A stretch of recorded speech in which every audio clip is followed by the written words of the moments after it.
All right, good afternoon.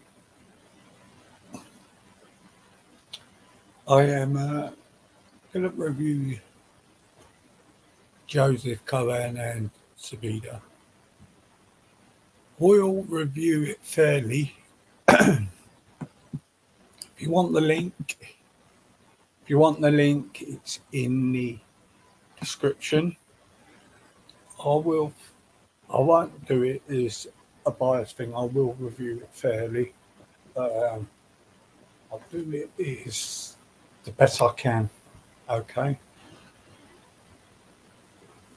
No trolling, just a fair review. If anybody wants to come on and chat about it, they can, but none of the trolling shit. So play this. And this is going to be a very interesting stream, this one. Please, if you want the link, it's in the description. Here we go. Debate lined up for you today. Remember Zoubida? Well, she's challenged me to a debate on the current Israeli-Gaza conflict. So, never one to back down. I'm stepping up to the challenge, and she's back on the channel. Zoubida, you called me out. You wanted to debate Israel-Palestine. Over to you. Yeah, so thanks for having me on again. Obviously, we did speak a couple of years ago during the time of the Sheikh Jarrah crisis. And, you know, the situation was bad, and now it's completely got worse. As we know, on October the 7th, Palestinians decided to resist against their occupier. And since then, I believe that Israel has been committing a genocide and has been disproportionately responding to what happened on October the 7th towards Palestinians in order to, what I believe, achieve a long-term goal of theirs, which is this expansionist goal of completely ethnically cleansing Palestinians, starting off in Gaza, and then, you know, making their way to the West Bank, which has already been in the process for a while, to establish, you know, a much more greater Israel. And I'd be happy to delve into why I think that. I think you checked about every single cliche and soundbite you could have into there. Genocide, ethnic cleansing, expansionist. What's happening is very, very simple, Zoubida. It's literally, it could not get more simple. On the 7th of October, Hamas did and Palestinians did what you described as resistance. They came into Israel. They butchered hundreds of civilians, hundreds of security personnel in what we would describe as an unprovoked attack. On the 6th of October, Hamas and Israel were effectively, although not directly, within a ceasefire. They weren't at peace. Hamas has been hostile to Israel since its inception, but there was no conflict. Most of the conflict that had been happening in Gaza had been between Islamic Jihad and between Israel. On the 7th of October, they came into Israel. They butchered the elderly. They butchered women. They butchered children. Right. Firstly, before Joseph goes on to that, I wish they keep not saying it's a genocide. Yugoslavia and Serbia was a genocide. It can't be a genocide if your own people is oppressing you. This is what I've got to get this a narrative that you're putting out there. It's not fair. It's not fair. I'm going to go back to start with Joseph thing. So it's not a genocide. If it's a genocide, why have they got a organisation fighting back? If you didn't have anybody fighting back, yes, it's a genocide. But they're fighting back. It's a war. You know, war is different to everyone else. You know, this is ludicrous. Yes, lives and children are losing their lives, but it's not a genocide because you've got an army fighting back.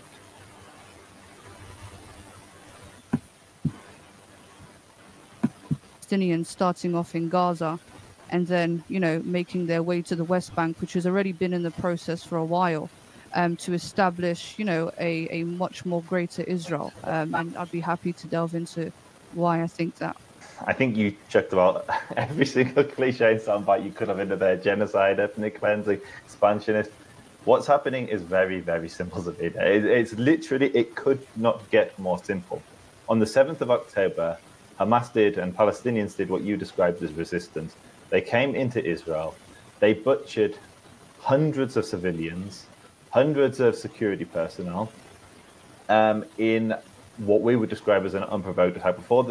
On the 6th of October, Hamas and Israel were effectively, although not directly, within a ceasefire. They weren't at peace. Hamas has been hostile to Israel since its inception, but there was no conflict. Most of the conflict that had been happening in Gaza had been between Islamic Jihad and between Israel. On the 7th of October, they came into Israel. They butchered the elderly. They butchered women. They butchered children. They took back hostages to Gaza, Holocaust survivors, babies, etc. There is no genocide. Israel pulled out of Gaza in 2005. They pulled out. They were not in there. That is not the. Exactly. But of course, the narrative has been put out there. It's been put out there, and it's quite ridiculous, really. No other people can talk about it on the streets. They get shut down. And I just think all these protests, it's not telling the whole truth of everything. I mean, me personally, I wish there would be peace and it ends. But it won't happen. It won't happen.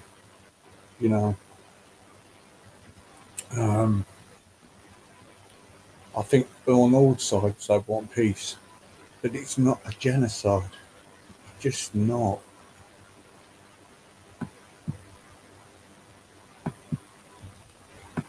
It's not the actions of an expansionist government or an expansionist nation. That is the action of a nation that wants peace with its neighbor. But instead of creating a peaceful platform to build upon, Hamas seized control of Gaza, drove out their competition, Fatah, and then built up their military capabilities until they were able to strike a blow upon Israel, and they did. And now, tragically for the people of Gaza, they are now suffering the consequence of that barbaric act of treachery. So you said that it was an unprovoked attack, which is not true. Again, a group of people who are occupied by every metric, by the way, via the United Nations, via international law. Well, wait a minute. No, you're not.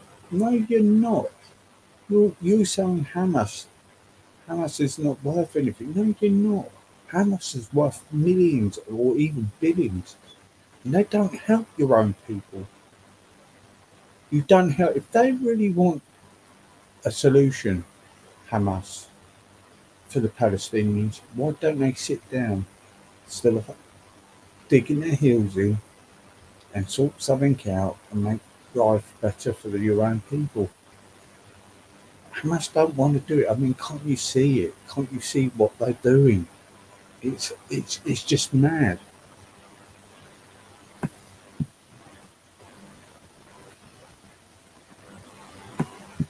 Via the UK government, via the United States Department, Palestine, including Gaza, the West Bank, and East Jerusalem, are all defined as occupied. So when you are an occupied group of people, you do have the right to resist. And to suggest that it's unprovoked is also... Just on that, how is Gaza occupied? Which Israelis were in Gaza? Right, so when we talk about occupation, the occupation that's going on in Gaza is not the same that we have in the West Bank. We know that in the West Bank it's a military occupation. In Gaza, it's a form of effective control. We know that Gazans do not have complete self-autonomy over their borders, over their economy, over the imports and the exports. So Zoubida, just very quickly on that. They don't have the right to enter Israel because Gaza and Israel are two nations that are hostile to each other, two people that are hostile to each other. Hamas are not on civil terms. They're not good. They're not good neighbors to Israel. Egypt has a border with Gaza. Nobody accuses the Egyptians of occupying Gaza. Well said. Well said. Well said, Joseph. No one doesn't accuse him because it goes with the narrative. It goes with the don't go with the narrative to accuse them. Well said.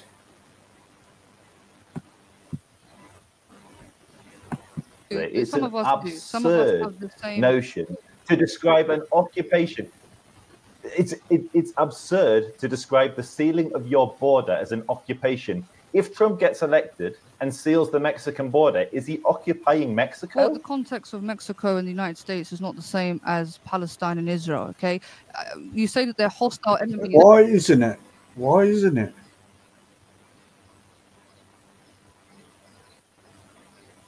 I mean, that's ridiculous saying that. The goalpost is being moved. Why is it? You know, why aren't they saying? Why is it different?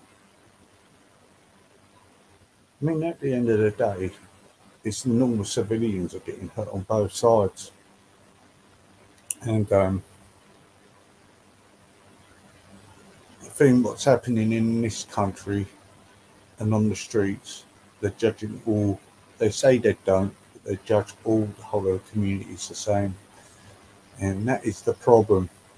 And that's why I said this conflict is being used for people's different agendas. A lot of these people just don't, I'm not saying Zoubida, I'm just saying these people go out demonstrating, but they don't care about Palestinian people. They don't. It's an agenda. There's something else. It was a good thing for it to jump onto.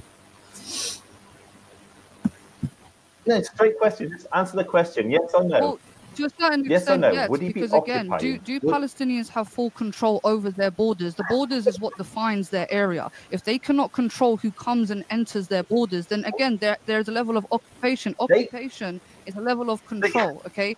Gardens do not have full control. Zoubida, they don't.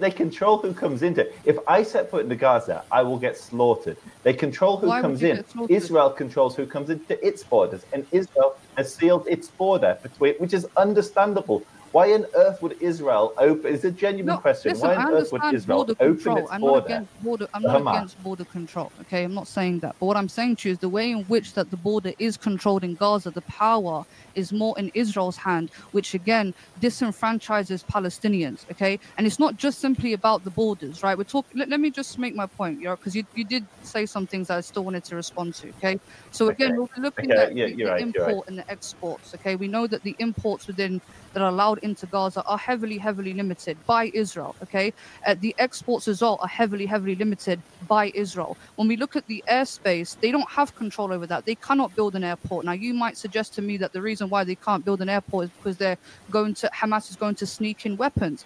But the airport was bombed in 2001, way before Hamas was even in control. Okay, when we look at the fact that Gaza has a coast, again, there is heavy restrictions on how far they can fish and how far. Well, if there was a threat, then does that say it all then?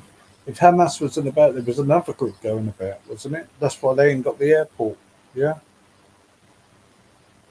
So Gaza is a threat then, isn't it? Because you've got other fanatics, yeah. Not just Hamas, somebody else, yeah. And don't forget, the Palestinian people vote Hamas in to control them. Well, they get forced to vote for them, to be fair. Because let's face it, and let's have it right, they are oppressing their own people. They are. Yeah, Israel are doing what they're doing. Hamas is actually, you really got to mention about the two kids who got shot by Hamas because they didn't obey the orders to go and get food. They're saying there's not enough food. I've seen loads of videos on Twitter where food and drink are coming in. I mean, what's going on? It's the Hamas soldiers taking it and not giving it to your own people. Terrible propaganda. And it's dangerous. And the trouble is, all right, you've got the support at the moment, but when it all gets found out, you won't have the support. Then you're all going to moan Islamophobia. Well, no, it's the lies and the propaganda from the press and everyone. It's going to make people turn against your cause.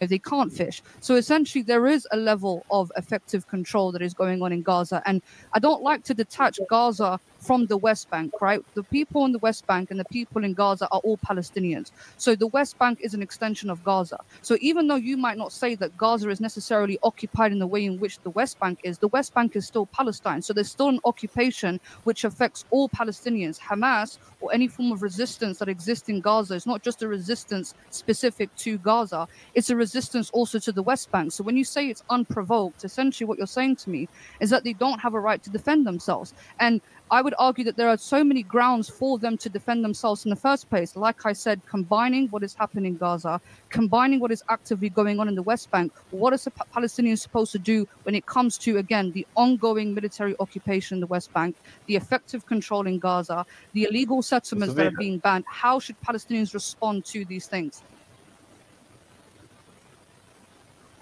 Is murdering grandmothers and children resistance? No.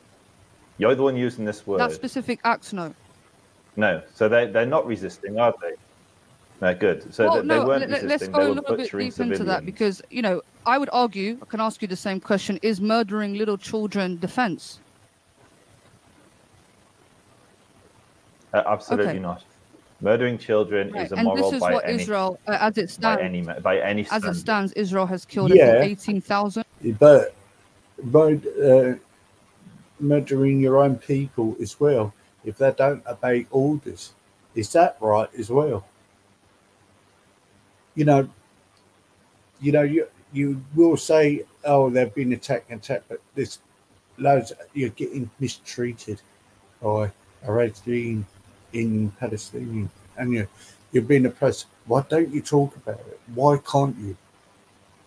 Why is it? It's always what about them with everything, anything anybody in the Arab world does, it's what about them, why they're doing it.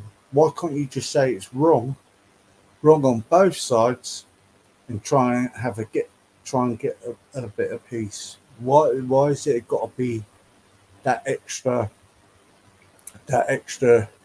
mile all the time? Why is it?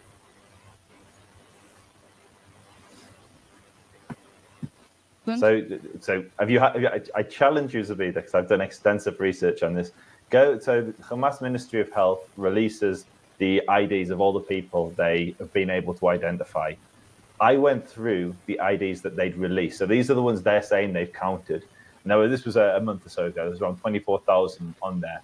Of those, a huge proportion were invalid IDs. I've actually written a formula. I'm happy to share it, where you can do a validation check on the IDs. How the IDs work is they're 9-digit IDs. The 9th digit is a check on the 8 digits. So if you run the query on the 9th digit, you can then analyze whether you can validate whether an ID is actually a real ID. There was a huge proportion of them. I can't remember off the top of my head, but there's a video on my channel. People can watch it. A huge proportion of these IDs were invalid. They were fake IDs. Others were missing IDs. And the UN then did a whole press conference on why they rely on the Hamas Ministry of Health's IDs and how they validated them. And they were forced to admit that 10,000 of the verified IDs weren't even verified. When you couple that with Israel making claims of 15,000 Hamas fighters, and this was a while ago, had been killed in the conflict, you're looking at a 1-to-1 civilian to death, the militant ratio. So you can throw around accusations of genocide, but in almost, we're up there, it says 275 days of fighting now. You've got, by the Hamas's numbers, which are wrong, you've got over 30,000, and that's an exaggerated number. You then deduct 15,000 of those, and let's say Israel isn't 100% accurate. If you want to challenge that and knock that down by a few thousand, fine. But you're still talking an incredibly low civilian to militant death toll. and a very, very low death toll overall when compared to other conflicts in the region. So when you look at Iraq, 1 million, Syria, 500,000 to 1 million, Afghanistan, like huge hundreds of thousands of people slaughtered. No one talks about a genocide. Israel has gone to greater lengths than any other nation in the history of military campaigns to reduce civilian casualties in a heavily built-up area. That's why they've made millions of flyers, made millions of phone calls, went to huge lengths to move civilian population from one territory into a safe territory or a relatively safer area throughout the fight, created humanitarian corridors, allowed over 500,000 tons of aid into the Strip. That's not the example of a genocidal government. The contrast is Hamas, who went in and butchered civilians, that was genocidal. They butchered them because they were Jews. They butchered them because they were associated with Israel. And so, like always, it's projection, pure and simple. Hamas are genocidal. They want to genocide Jews. Israel is a diverse, multicultural society which has no ill intentions to its Muslim citizens or its Muslim neighbors. But it will, if you come into Israel's territory and kidnap its babies and kidnap its pensioners, it will rain fire on those who perpetrated that heinous act. Okay, I'd like a full response if you don't mind. So the fact that you started off your response by talking about invalidated IDs does not discount the fact that there have been thousands of children who have been murdered by the IDF. The Gaza Health Ministry, I know you keep on referring to it as Hamas, and you know, your understanding of Hamas, which I believe most Zionists' understanding of Hamas is based on the military wing. But Hamas is a much more broader organization who also, you know, governs certain... See, this is where the propaganda goes in. Hamas is controlling the Palestinian area. If you want to stop the killings and everything, why don't the people of the Palestinian stand up against Hamas? And I'm sure the IDF military would come in and protect you. So that's wrong. No. You're wrong. You think they're just a street group. They're not. They're worth millions and millions of pounds. And I bet you any money Israel would protect the civilians, the Palestinians, if they stood up to an oppressive regime you're under now. You know, it's just ridiculous. Ridiculous. Propaganda shit. It does wind me up sometimes. Oh. Institutions which existed before. Excuse me, I didn't mean to swear. I'm going to be calm. It's just lies and propaganda all the time. You know, these people are so scared of Hamas to stand up against them. They've got to push that narrative. And secondly, why aren't people going over there then helping them? So they're causing destruction in this country and all across the world. You know, it does annoy me.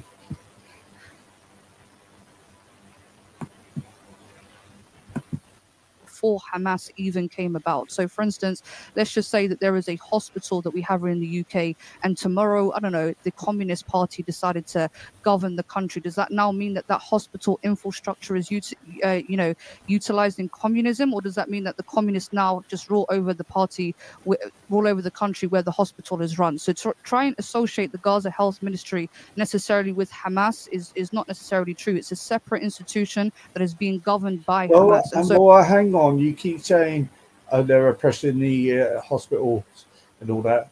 Hamas have got loads of money. Why aren't they putting money into their bed? They're acting as your government, yeah? And let's face it, if they did meet with other things with Gaza and all that, they still want to take over and oppress everybody else. Just be truthful. They've got loads of money and they're not helping your own people. It's ridiculous.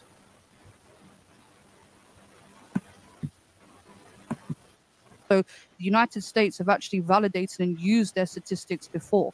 And as you know, Gaza is a very densely populated area. So when it comes to counting numbers, you have to bear in mind that there are people who have been so severely dismembered that they're going through the identification process because their face and their hands have been completely blown off. Then you have to account for the people that are completely missing. And I'm sure that, you know, even from a cultural perspective, 2.1 million people, communities are very interconnected. Well, we could say that then about what happened in Manchester when they're wiping the blood off the water children.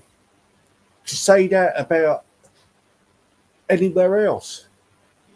But what did we have to do in this country? Say, don't look back in anger.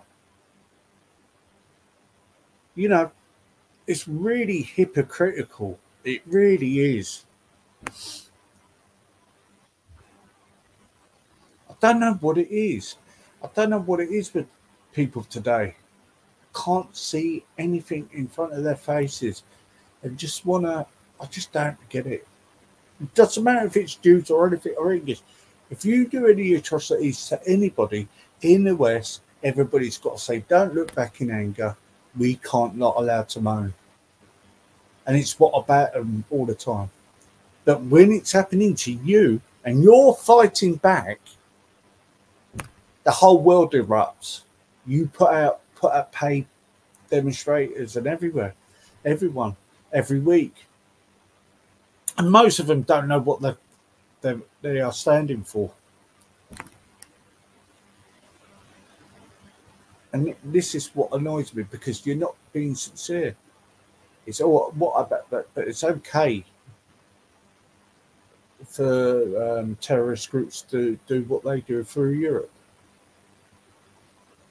When civilians here and done fuck all.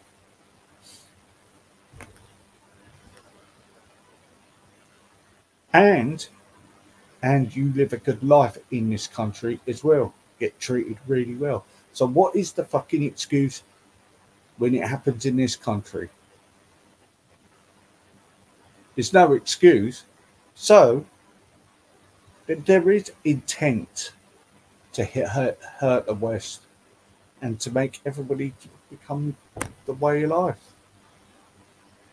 I'm afraid that some countries will resist it.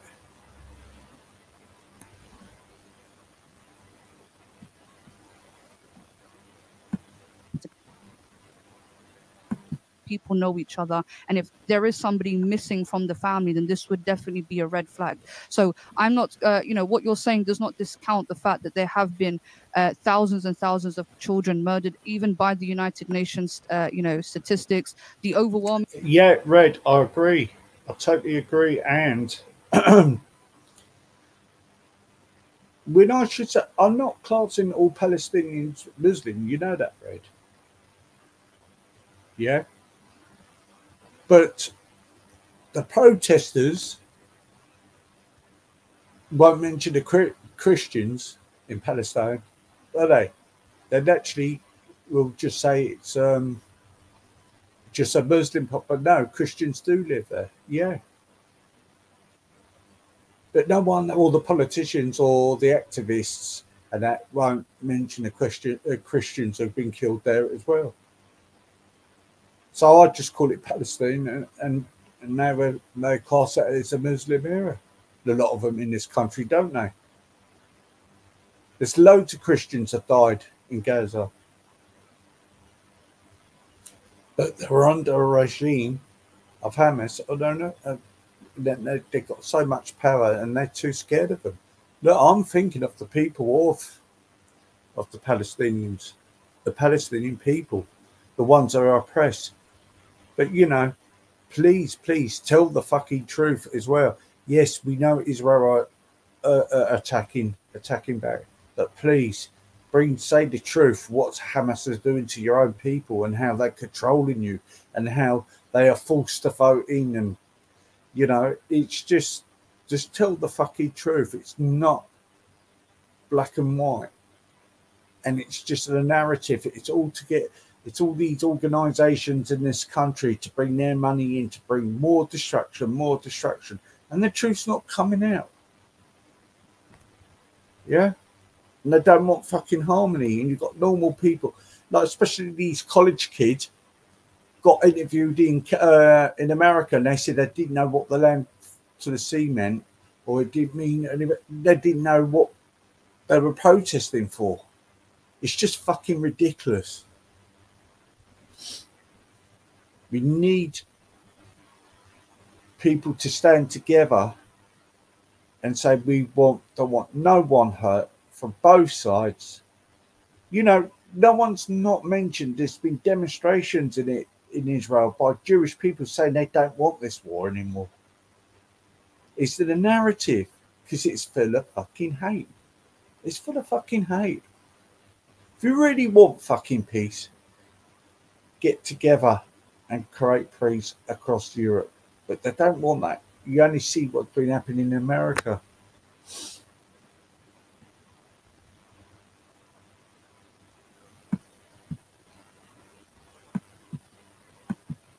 Majority of the casualties are women and children. You know, you claim that you are targeting Hamas, but again, if we analyze, how do you know that? well, we've looked at the United Nations statistics. The last time that they put their statistics up, I know many Zionists ran with this. Which United Nations statistic? Which United Nations statistic? Well, we can go to Ultra. Sorry, who's Ultra? So Ultra is the United Nations Office for the Coordination of Human Affairs, and they have a article here about Gazans' children being under attack, and they list some statistics. I agree with you there, Red. I agree with you. And ever since they've been funded over the years, there's been nothing but trouble. And do you know what? When mosques were first built here, we didn't get none of that. When it was funded by, I don't know, local government or the local, you know, but till the Saudis have started putting their money in, there's been nothing but destruction and radicals, yeah, which they're trying their hardest to kick out of. But if they're Saudi funded, you're going to have these speakers there. Never used to be like this, as far as I can remember. I mean, I blame fucking Blair for what's gone on here, going to fucking war when we shouldn't have done. You know, people have got to remember, right? Jews and that came out in the streets of London. A million came out protesting against the Iraqi war. They didn't want that. This is why we got the fucking terror attacks.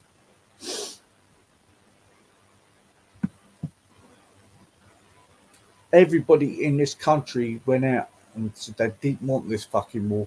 And now we've got fucking Labour in. Fucking warmongers. Yeah. But what makes me laugh, though, most of the Labour's vote is a Muslim vote. But they're the ones who went in and started the fucking war with Bush. It's fucking crazy.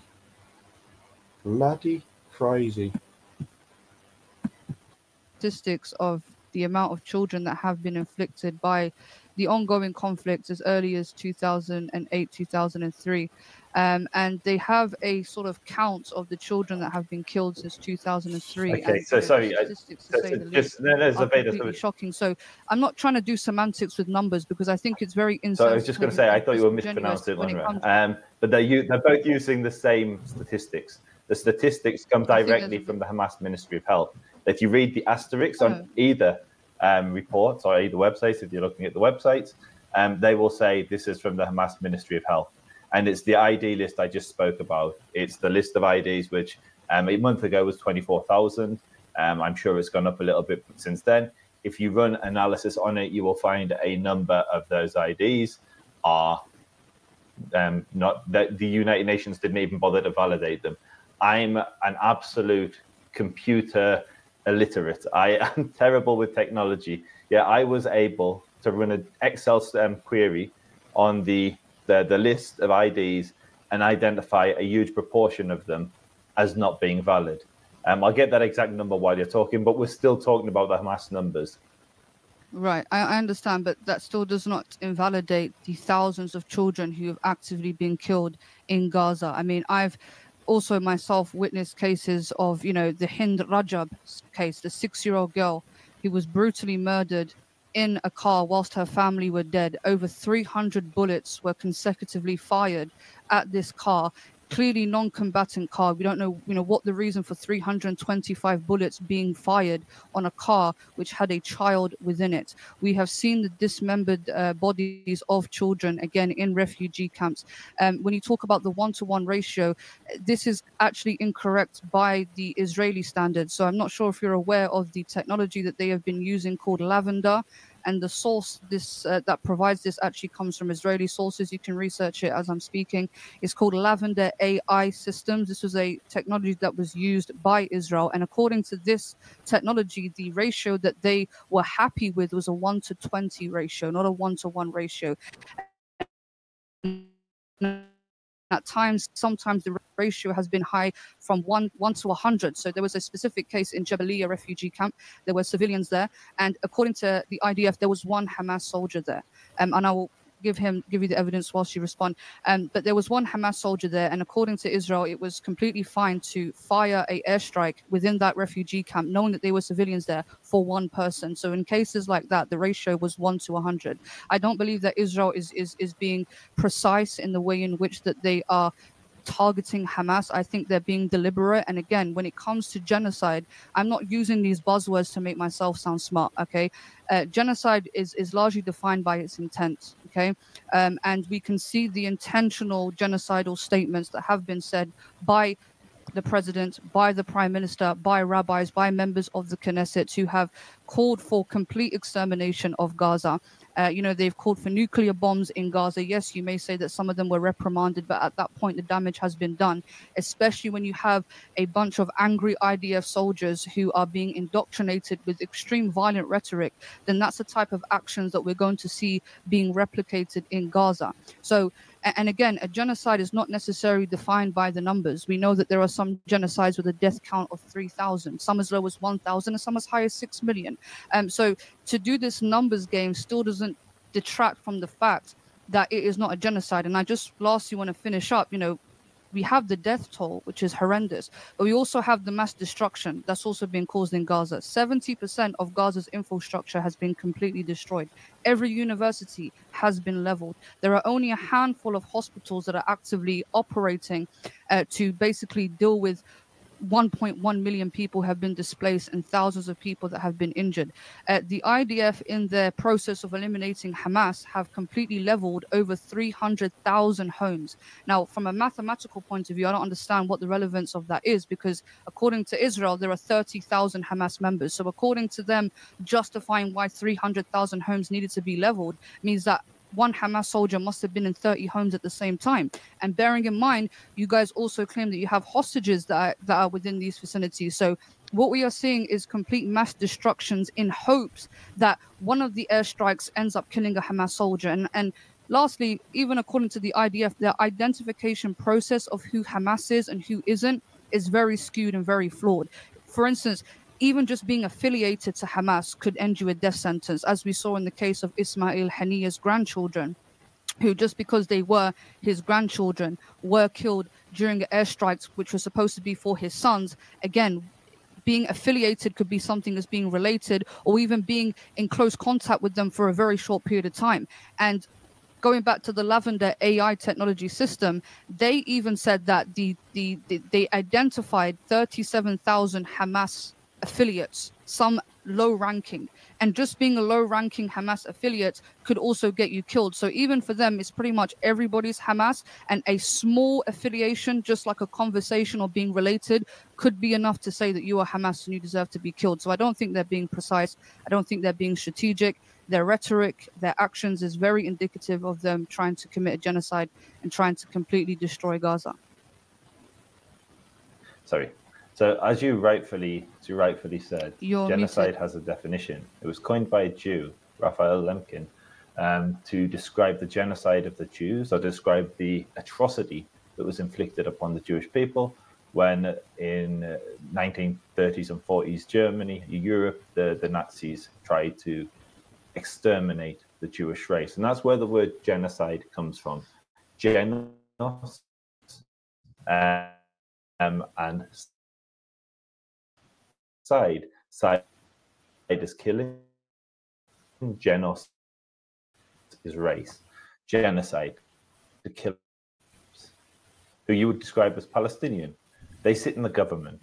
I'm here at the moment. If I step to my local mall here, Hadar Mall, it's filled with Muslims and Jews coexisting and shopping and living a perfectly normal life alongside each other. The Arabs of Israel have political representation. Arab judges have sent Jewish prime ministers and presidents to jail. There is no desire to change this. Israel not only does not seek to genocide Arabs, or the Palestinians as you'd call them, but it seeks to coexist and live alongside with them and protect their rights here. What we're describing in Gaza... I don't know, Red. The reason I'm reviewing is because with Zoubida's calm, she's a really good debater. She has got a lot of knowledge still.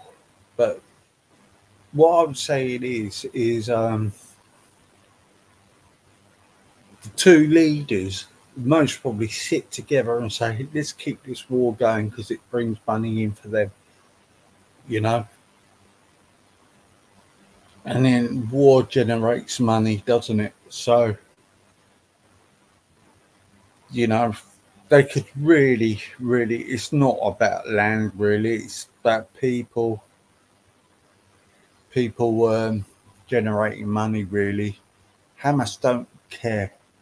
They don't care for their own people. They just don't. It's a big plan for them to cause so much destruction all across Europe, in America and Canada, to have people divided, where they could try and sit together and say, we don't want this on both sides. But everybody's digging their heels in because what's happening on the streets, the anger's actually coming out more now, and that's their plan, and that's the new world order plan as well. Yeah, Red, it's true, and we're all getting divided. Now, I've been a little bit outrageous with my comments, and you know what? I've been thinking a little bit and thinking, well, hang on. This is what they want, and this is what the New World Order plan is. And the Israel conflict, they are capitalizing on it to get people divided all across the world. Gaza is not the genocide. As you rightfully identified, Gaza is one of the most densely populated areas of in this region, in the Middle East. There is around half the population is 18 years or under. So you are fighting, and Hamas has launched a military war, a military campaign in one of the most densely populated and youngest populated areas in the world. They've built up their infrastructure, their military infrastructure within there. I've seen it. I've been there. I've been to the Gaza border while I'm here. They've got military infrastructure under schools, under mosques. The reason why there has been such tragic devastation of civilian infrastructure in Gaza is because Hamas have waged a war from that infrastructure. They've hit, even before this war, the United Nations Relief Work Agency were on record of complaining about... To be honest with you, I've never took the time out to listen to Joseph, and I thought he would be, what people were saying, would be quite extreme. But I think he's been a bit fair. He's putting across... Well, actually, both of them are putting their points of views across quite well.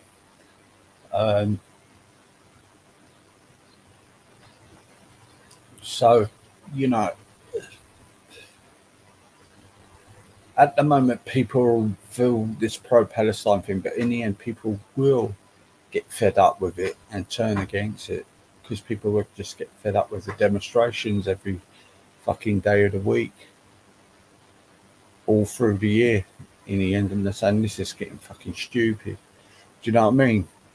So why they keep pushing it, like the George Soros and all that, around there. People will end up turning again, and it's starting now. It did in Frenchley, when patriots went in defence with the Jews, so I know a lot of patriots would rather stand by side with Muslims um, to solve all of this. Unfortunately, people like George Soros want to keep a divide, and the Corbyns of the world, yeah, hiding everybody's been played. rockets in their schools. It's like in the public record. And UNRWA is now being shown to be completely morally corrupt, morally bankrupt, and completely taken over by Hamas in Gaza. There were literally UNRWA workers who were involved in the massacre of Jews on October the 7th. So tragically for the Palestinians, tragically for those innocent people, and every child in my eyes is innocent.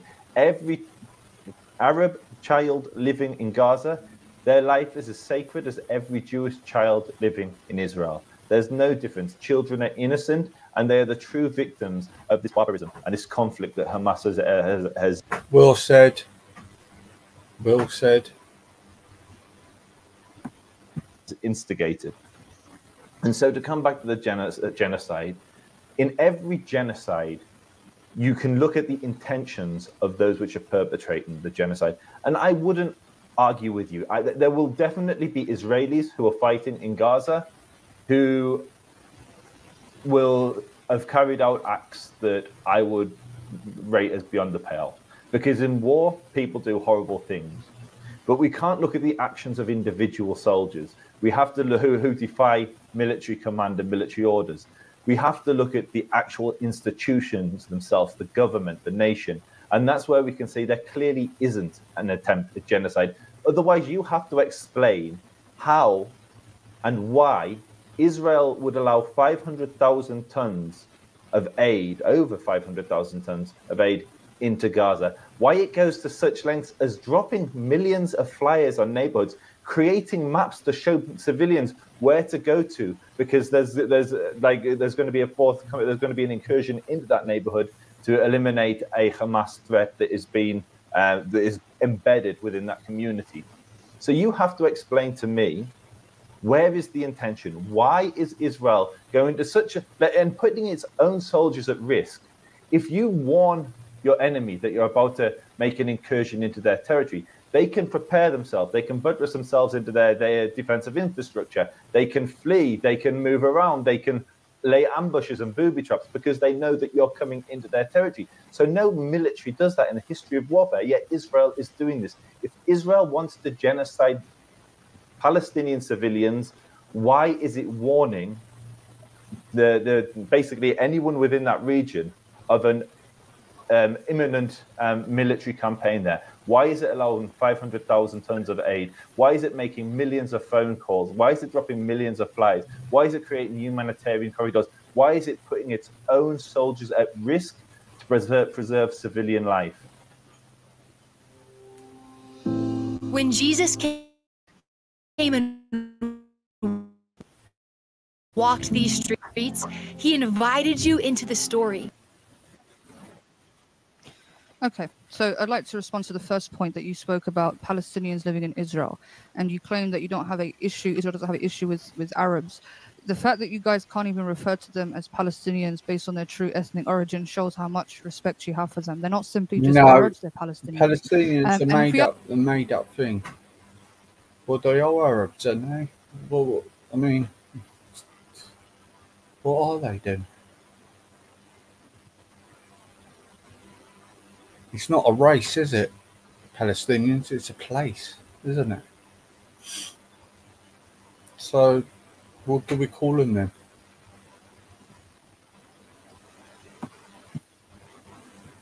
Actually look at the history of those Palestinians who live in Israel. It wasn't, a positive history. Hey, come be an Israeli citizen. You're forgetting to mention the fact that from 1948 up until 1954, those 2.1 million Arabs that lived there were actually living under martial law. They were not given the right to vote. They were not equal citizens. They were subjected to random curfews to the point like where when Israel was given by the British government of that land, and they turned around and said to the Palestinians, "You can have, I think it was 70% of that land," and they refused it, and they said no, they want it all, and that's what caused the war. Simple fact. You new generation of people need to really look into the history properly and not looking with blinkered eyes. Yeah, I mean, you keep going on about genocide. Well, look at the Kosovans and all that. Look at that. That was devastating. And by saying it's genocide, you're really disrespecting the other war. The Muslims have died in the Yugoslavia war and the Kosovans. Yeah, because that was genocide. One day, I beg you lot to look into it. They didn't give no warnings or anything. They just slaughtered millions of Muslims.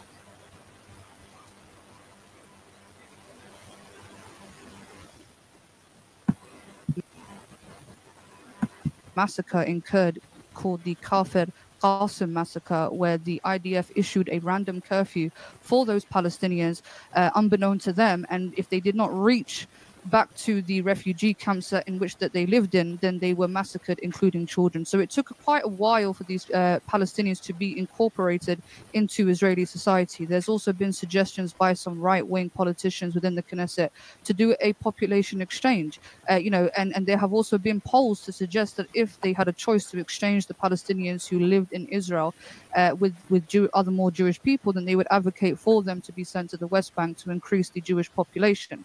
And we know that there are certain laws as well,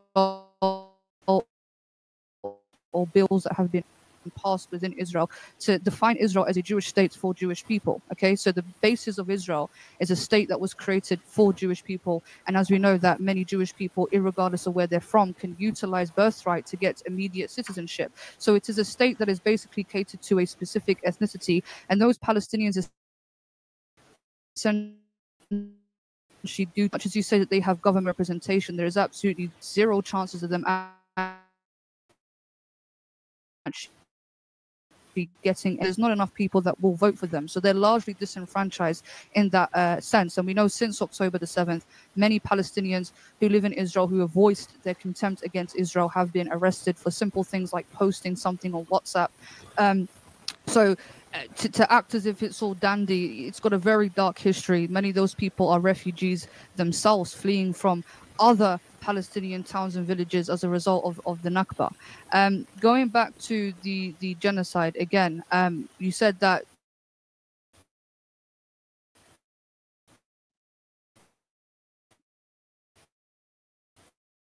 the soldiers may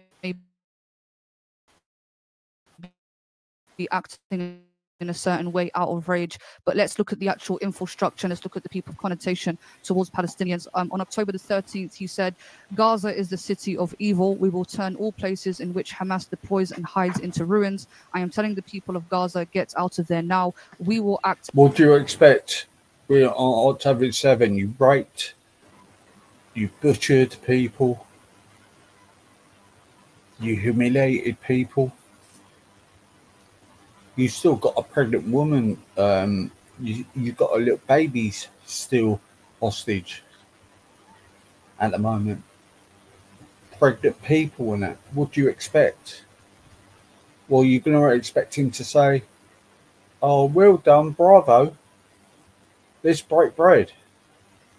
Life doesn't work like that. If somebody came and punched you in the face, you want to punch them back, wouldn't you?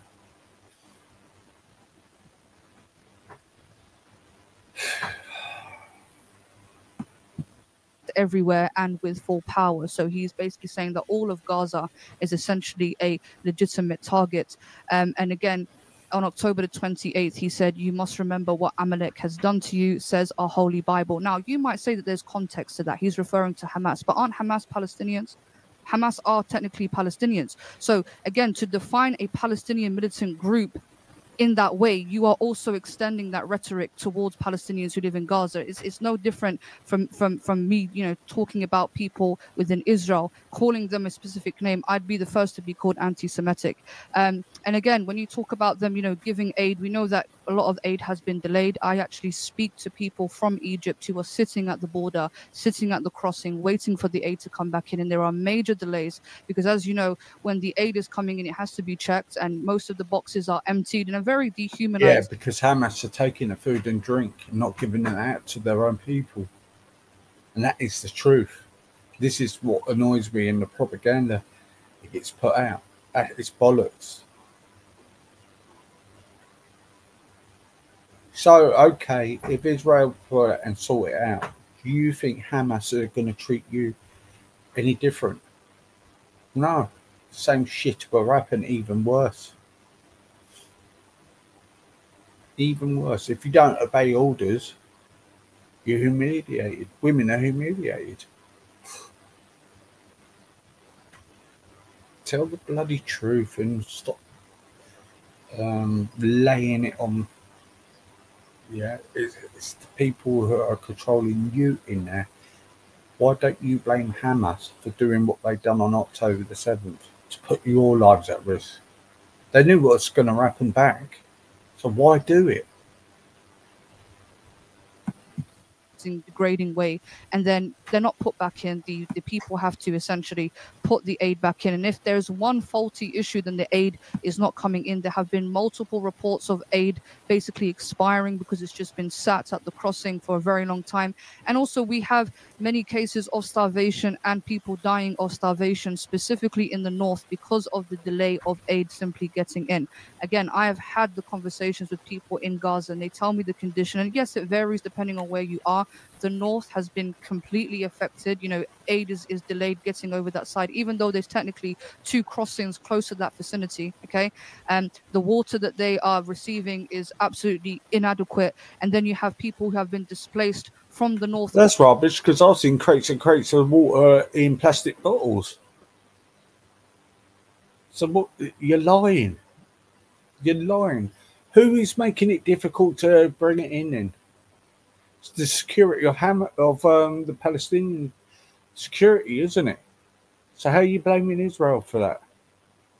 If they're sending it over and you're not letting them in, or the generals of the Hamas generals, when a kid obeyed an order and they shot him for obeying an order.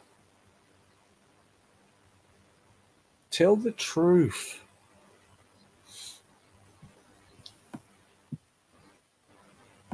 All the way into the south, so the resources is very scarce. The need for resources is completely scarce.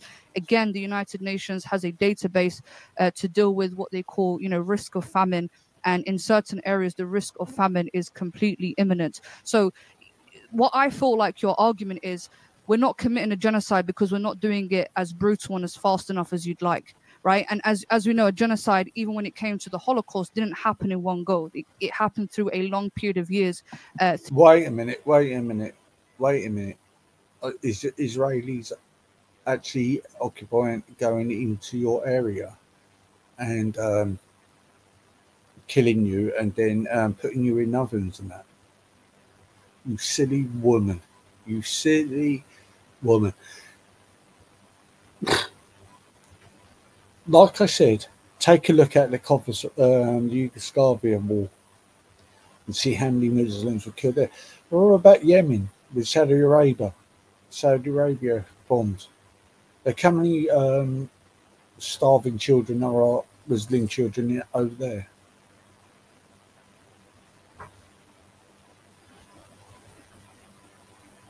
It's a hypocrisy.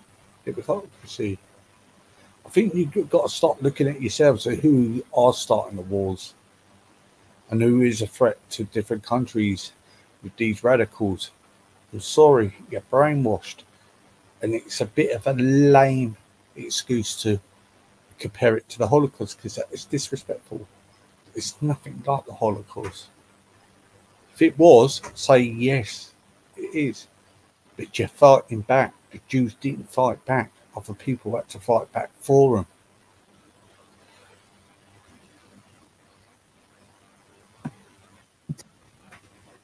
Throughout time. So to suggest that it's not a genocide because there's not enough people killed, and the fact that Israel, I mean, again, with all due respect, during the Holocaust. Always simple, isn't it? Genocide is. A genocide is killing people, isn't it? It's no other option, isn't it? To have a genocide, you've got to have thousands of people or millions and millions of people killed. That's what I thought. That's what I thought it was.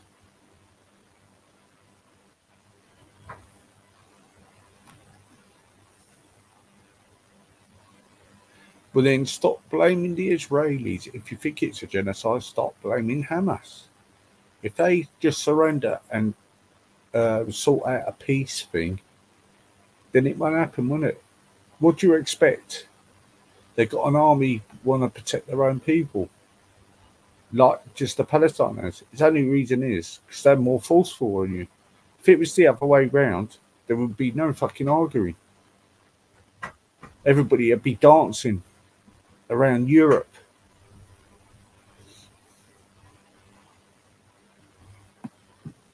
During Auschwitz, they still fed the Jews that were in these camps, by the way. They gave them food, they gave them, sustenance in order to continue committing the genocide. So that's what they're doing, the same thing in Gaza. Just because they're letting aid in does not mean that they don't have long-term intentions of completely ethnically cleansing these people. And lastly, when we look... Well, see, you comparing the Holocaust to Palestine, they wasn't fed or drunk anything. They were starved to fucking death. They're bringing aid into your country. So how is that a fucking genocide? This is what I don't fucking get. Look at your government. Your government is made up of some of the most fringe, far-right extremists, I think, in the world. People like Ben Gvir, people like Smotrich, completely unhinged. And during the onslaught in Gaza, Ben Gvir attended a conference called the Gaza Resettlement Conference, if you can go and research that up. And it was a conference that was held by multiple Knesset Likud member parties, Ben Gvir and rabbis, who suggested that they should resettle Gaza and call for the basically repatriation of Palestinians elsewhere. So you can imagine there is a conflict going on, right? There are people being slaughtered, and instead of trying to find... So then, when we had attacks here, we've had people celebrating. When 9/11 happened, they were celebrating. Not just in one country, I'll say across the world. Across Europe and that. You're going to have nutters. You're going to have nutters who are going to do that. But to generalize the whole fucking community, it's just fucking downright hateful. Wouldn't it? When you've done the terror attacks here, it's always put the arms around the people, Muslim people in the country, and say, "Don't worry, we don't blame you all." But if it happens to you, you blame the whole community. Hypocritical. It's hypocritical.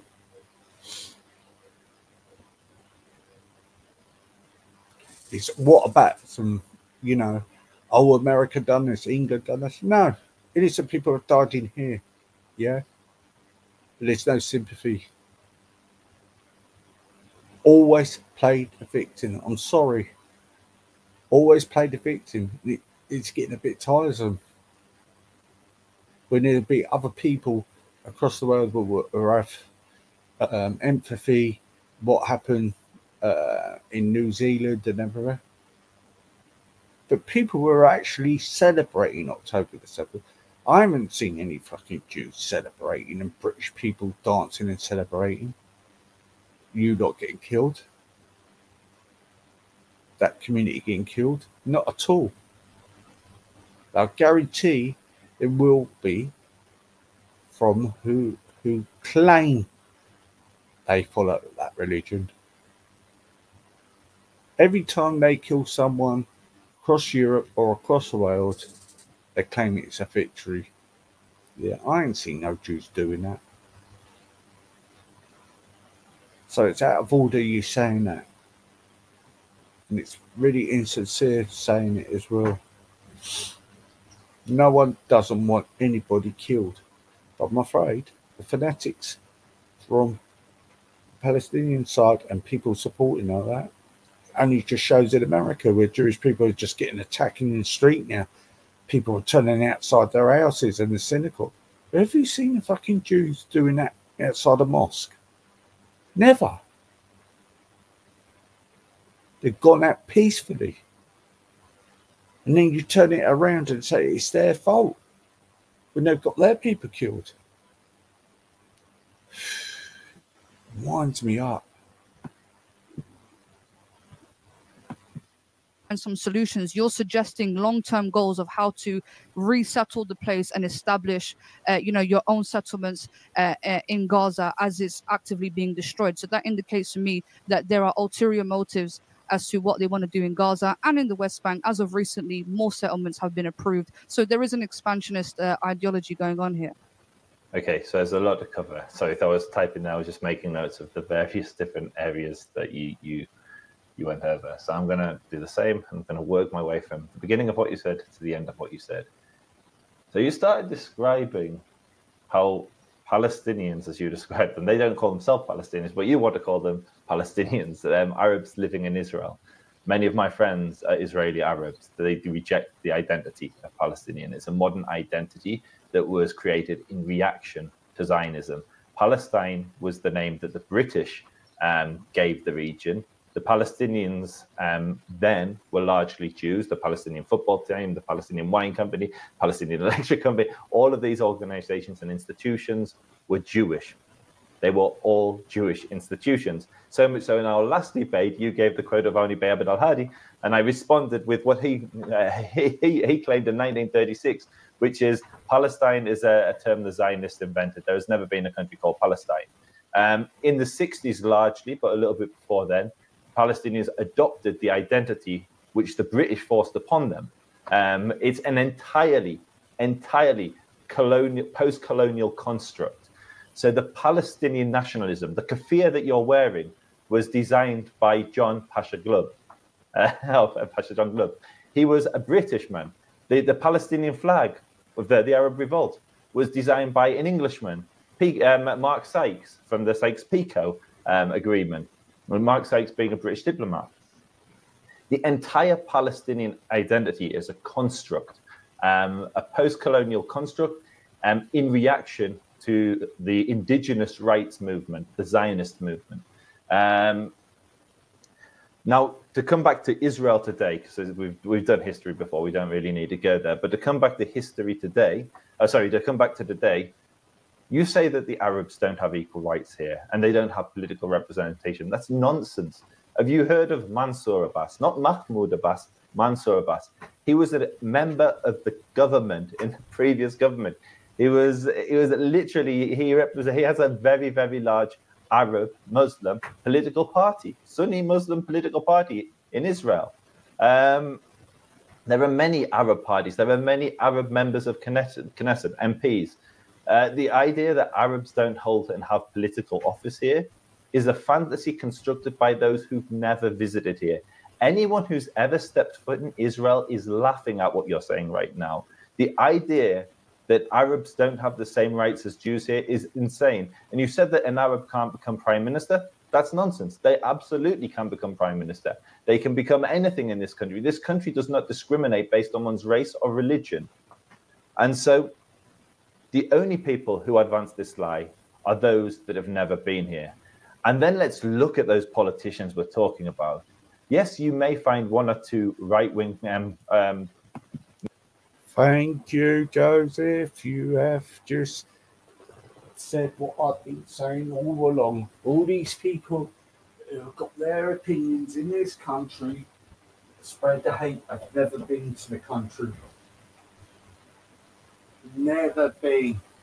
And they're all judging and making wild accusations and saying they're doing this and doing that. They've never been there.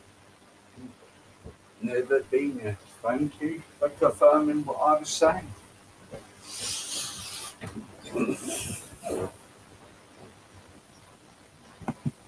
Members of Knesset in the current government who hold views that I actually reject. I don't side with their views. I disagree with them. I'm a bleeding heart liberal. However, when we contrast that to the other side, they look like Mother Teresa.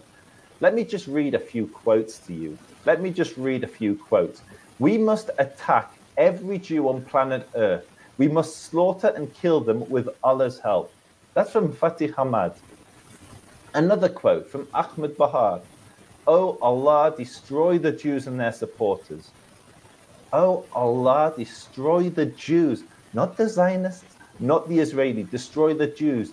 They literally told us days after October the 7th that they would do it again and again and again and again. If you want genocidal intention, look at the butchers that you're cheerleading for. Look at the butchers who you coming on this live stream and describing as resistors of an occupation. When asked to describe the occupation, oh, well, Israel doesn't Israel doesn't have an open border with Gaza. Clearly there's an occupation. It's a fantasy and it's a projection because there is genocidal intent. There is genocidal, extreme far-right speech, and it's coming from the jihadis that you're cheerleading for. It's coming from the groups that proudly describe themselves as jihadi, Palestinian Islamic Jihad, who wage genocidal wars against the Jews. It's not, you want to talk about ethnic cleansing? There's no Jews left in the Arab world. There's very few Jews left in the Muslim world. Why? Because they were ethnically cleansed. There's millions of Arabs in Israel who have complete religious freedom, be they Christian or Muslim. There are hundreds of mosques and churches. I can't take 2 footsteps out of my house without walking past a Muslim who's freely practicing their faith. And you know the insanity of this. I had a Muslim taxi driver the other day, and they are volunteering to help those that have been Jews and Muslims that have been damaged and affected by this war. There are literally Muslim medics who are putting their lives at risk to save Jews, who are putting their lives at risk to save those Muslims who were butchered by Hamas. And when they went back to rescue people on October 7th, there were Bedouin men who would go backwards and forwards. Those heroes were indiscriminately slaughtered by Hamas when those dogs from Jahannam caught them. And they are true heroes. They are true examples of what a devout Muslim would do. These are Muslims that were putting their own lives at risk to save Jews from these jihadi savages from Gaza, Hamas, Islamic Jihad. And that is a great example of it, to be a Muslim. And that's what I said. And the fanatics are taking over, brainwashing the youth in this country and across the world. And it's about time, when people say the Jews run the press, well, that's crap because there's a load of propaganda. And he's telling the truth. Telling the truth.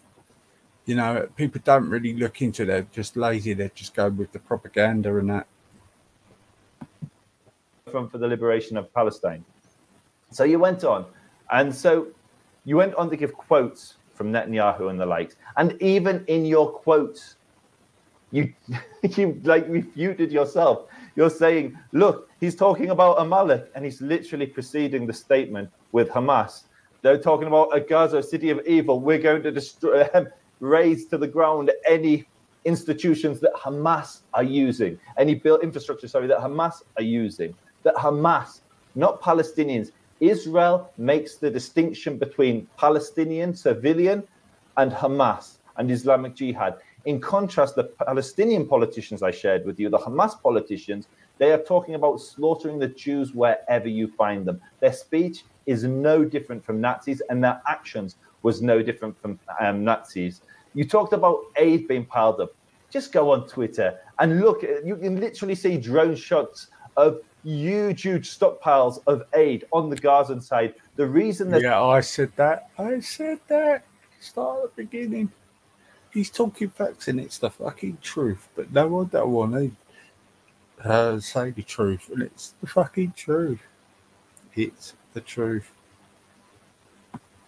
there's been difficulty getting aid into different places is because the infrastructure within Palestine, within Gaza, has completely collapsed.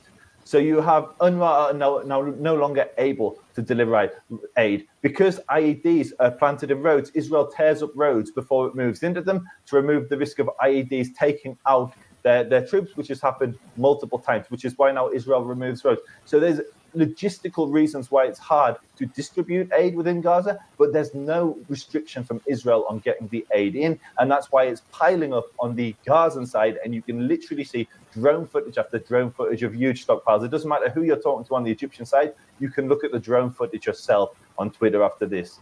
And so we are in this situation where we have the first genocide, where it's a 1-to-1 civilian to militant ratio, the first famine, where nobody's dying. Do you not think if there was a famine, your social media feed would be filled with thousands and thousands of images of starving Palestinians? But they're not there. For the IPC, which is the institution here, or the rating that you mentioned, there's an agreed standard. It's a famine warning system, which is brought into by institutions like the United Nations, the Red Cross, etc. And they've agreed a standard as to what a famine is.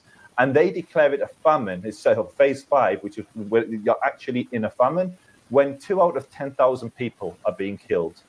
2 out of 10,000.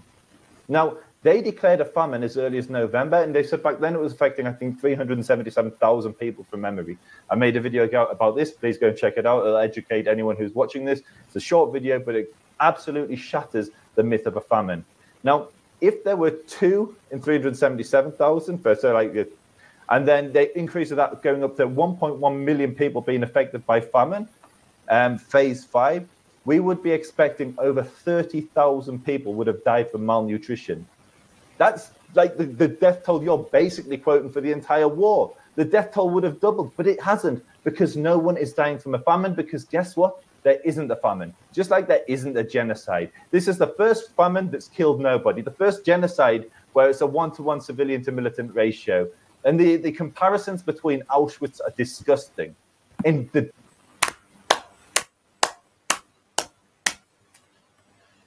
Facts. Go look on Twitter. Just look. Don't have to argue with me and shout at me and blah, blah, blah. Just go and look. Joseph, well said. Well done. At last. death camps of Auschwitz, the Jews weren't sustained. They were taken on trains and then sent to their death. There wasn't hundreds of thousands of aid being given to sustain them. There wasn't humanitarian corridors. There wasn't safe zones created. There wasn't maps. There weren't phone calls. They sent them to their death. This is a gross perversion of the word genocide, and it's a gross perversion of the reality. This war would end tomorrow if Hamas surrendered and released the hostages. Exactly. That's what I said. Joseph, well done. And it is a sick thing when they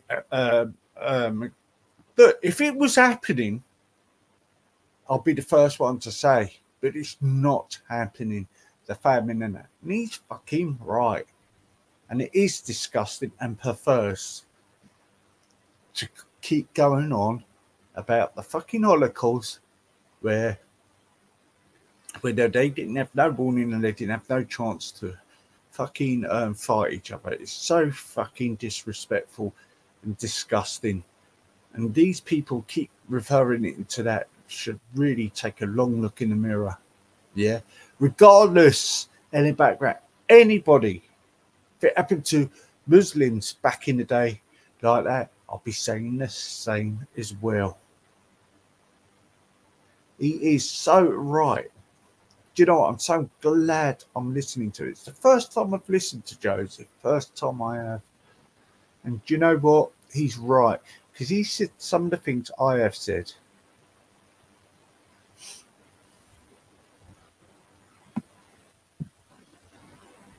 initiated this war, and it's the innocent Palestinians who are going to suffer. But Israel will and should neutralize this threat. Okay, there was a lot said, so I'd like a full response. So going back to, let's start off with the Palestinian identity. You say that this is a new identity that has been invented at the turn of the 19th or 20th century, and that the Kufiya was coined or created by a British man. The word Kufiya has its origins in the word Kufa. Kufa is a Iraqi city town, and this is where the Kufiya actually comes from. It's actually an Iraqi headdress, had nothing to do with the British. Palestinians were referring to themselves as Palestinians way before the British Mandate, as early as the 1800s, just like many other people were referring to themselves as the new national identity that they've established after the turn of the 20th century. So what you're trying to do is try to use new colonial terms in terms of how wonderful. And what he's saying is he's not advocating about the killings or anything like that. They are saying there's famine in Palestine when there's crates and crates of water and food out there, which was seen on Twitter. That's what he's saying. He's not saying about the killing of the people. It's the false propaganda, and he's telling the truth. He's telling the truth, mate. This anything what she said is not factual. It's a propaganda to spread the hate. The hate. I'm not saying her, but it's brainwashed. Go and look. If there was a famine and a genocide, why are they sending food in? Why are they giving, there's no apartheid there. Are they made to go in different toilets? Are they made to go and eat in different restaurants? Not far as I know. Like he said, take Hamas away, won't be none of this. We say, yeah, what the president is doing, yeah, is nasty as well. But come on, take some responsibility from a terrorist group.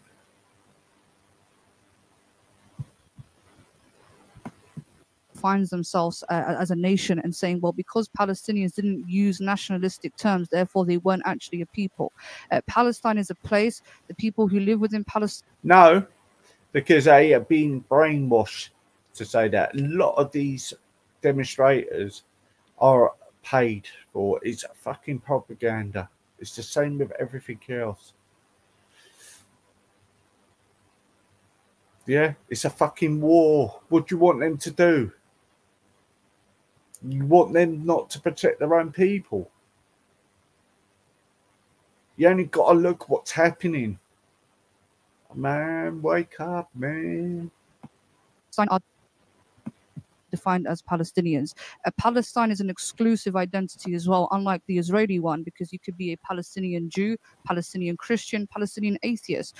But as we know in Israel, the Israeli identity is largely based off the fact if you are Jewish or not. This is why, again, going back to the birthright, somebody who is born in Australia, never been to the Middle East, but just at the fact that he's Jewish or has a Jewish parent, he has the right to obtain full citizenship and go and move to Israel. So it's a very inclusive identity, strictly based off the fact that you're Jewish or not. Again, going back to, the Palestinian identity only being a creation born out of colonialism, well, we could say exactly. Well, I do agree with her on that part. Yeah, if that's true, then, that's not right.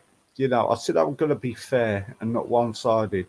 Well, she said that about being a citizenship if you came up from Australia and that, and you will get the citizenship.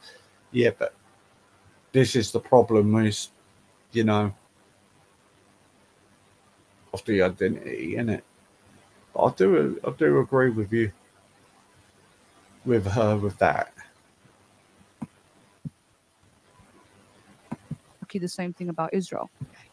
Jewish people were not calling themselves Israeli for thousands of years. They called themselves Jews or Judean, right? This Israel is a colonial invention, essentially, right? Israel did not exist prior to 1948. Okay, what you had is what you would call the Kingdom of Israel and the Kingdom of Judea, which again are kingdoms which barely lasted over 500 years. With all due respect, you can't name me any Jewish empire that lasted for thousands of years. They were very short-winded empires. I'm not going to sit here and deny that Jewish people didn't have an existence and establish a small kingdom in that land, after the Canaanites, sure. But to suggest that this history is the basis for why you need to have a Jewish state, I think is absolutely ridiculous. I think the Romans would probably have more of an argument to re-establish themselves in this land under a Roman province, because again, when we look at the definition of Zionism, it is the re-establishment of a Jewish homeland. And what they are essentially trying to re-establish is the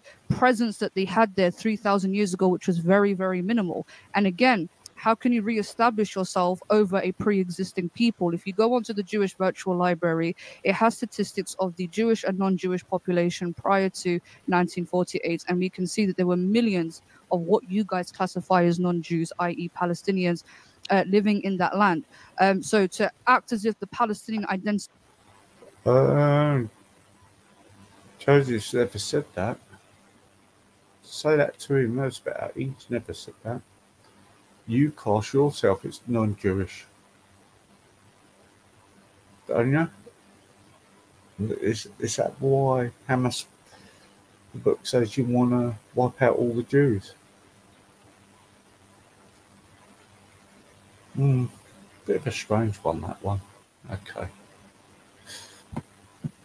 He never existed. It's a made-up thing. It was a invention of the British. I would say that's a classical case of projection, because Palestinians have maintained a continuity in that land, right? Generation after generation, they've established themselves in that land for all right, you got your opinion. Yeah, but as far as I'm concerned, that's your opinion, and that's it, man. But that's just sheep, mate. It's a false narrative who are saying it because they don't know the fucking history, a lot of them. Especially in fucking America, what's happening in America. Fucking hell. Everybody's claiming victimhood or for the Hamas and all that, yeah? But you got innocent people living in America have got nothing to do with this war, getting fucking attacked. Do me a favour, man. Please. It's a fucking joke. What it is easier. It's easier to follow the sheep, not listen to some facts. Like I've said in this thing,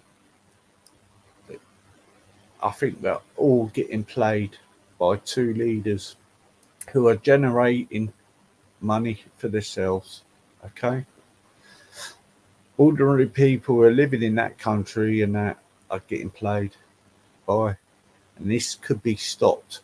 They just don't want to stop it. It generates money. Yeah?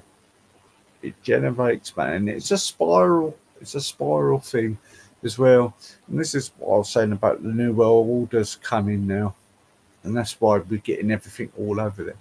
Why is it the whole world stands up for the Palestinians, but they didn't stand up for the Muslims in Yugoslavia or Kosovo? And that was a million times worse what's happening in Palestine. There is no warning. They're getting starved. Why isn't anybody standing up for Yemen, where Saudi Arabia have bombed and loads of people are starving and hungry? Where's the billions of people across the world demonstrating for that? Come on. I smell bullshit. Bullshit and fake outrage. It's a fashion at the moment. And later on, it will stop. And it'll be on to something else and something else. And you're all lazy and you're following the propaganda.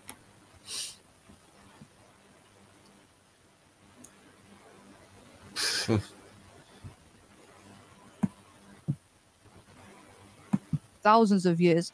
And with all due respect, as we know, the expulsion of the Jews resulted in them becoming a very large diaspora, and the majority of them spent longer in exile than they did in the land. So I think it's a very ambiguous claim, a very entitled claim to say that once upon a time, 3,000 years ago, maybe my ancestors lived here, because if that's the case, then, you know, many other people like the Romans, like the Vikings, could make the same claim for Britain. So it's a very colonial project. And again, initially Zionism was not rooted on the fact that Jews are indigenous to Palestine. That was never the argument. The argument was based on the fact that we want a nationalist movement, and because we're suffering anti-Semitism. The trouble is, right, it's the first time I heard you say Zionism, and it was the Jews. Yeah, like you're counting every single one is a part of this. Yeah, and this is what's happening in America. This is what's happening on our streets and across Europe. You think all Jews are the Zionists. Yeah. Yeah. And that is the first time you spoke about Zionism. Now, if somebody's been brought up in Judaism and lived in Israel and born there, and they claim they're Jews and they feel that's their homeland because they were born there, who are you to say, to moan at? Yeah? Because that's all he knows. Because they were born there. Yeah? The problem is you want to run things and they're not resisting and bowing down. And you don't like it. You don't like it. If they bow down to hate, you're telling me every Jew in Israel wouldn't get fucking massacred if they handed it over. You would fucking kill them all. You would kill them all. Stop it. Just stop it. And the way in which that you achieved that is you worked with colonizers, right? The British, who were colonialists at the time, biggest empire in the world, you colluded, you worked, you partnered up with them in order to achieve these means. So you got the land through force, through colonialism. You didn't get the land because you were indigenous to the land and you had, you know, this you know, divine claim. It wasn't by force. It was given to them. It wasn't by force. What, did they just walk in and say, pushed you out of the way and said, this is ours? It was given to them, and it was nothing to do with you there. You weren't even there. Fucking hell. To it. No. Victimhood all the fucking time. Don't matter if you do a lot of killings across Europe and everything, you all still act as victims. Always. There's never any sorrow. I'm not on about the whole Muslim community. I'm on about the fanatics. They were too lazy to look into things.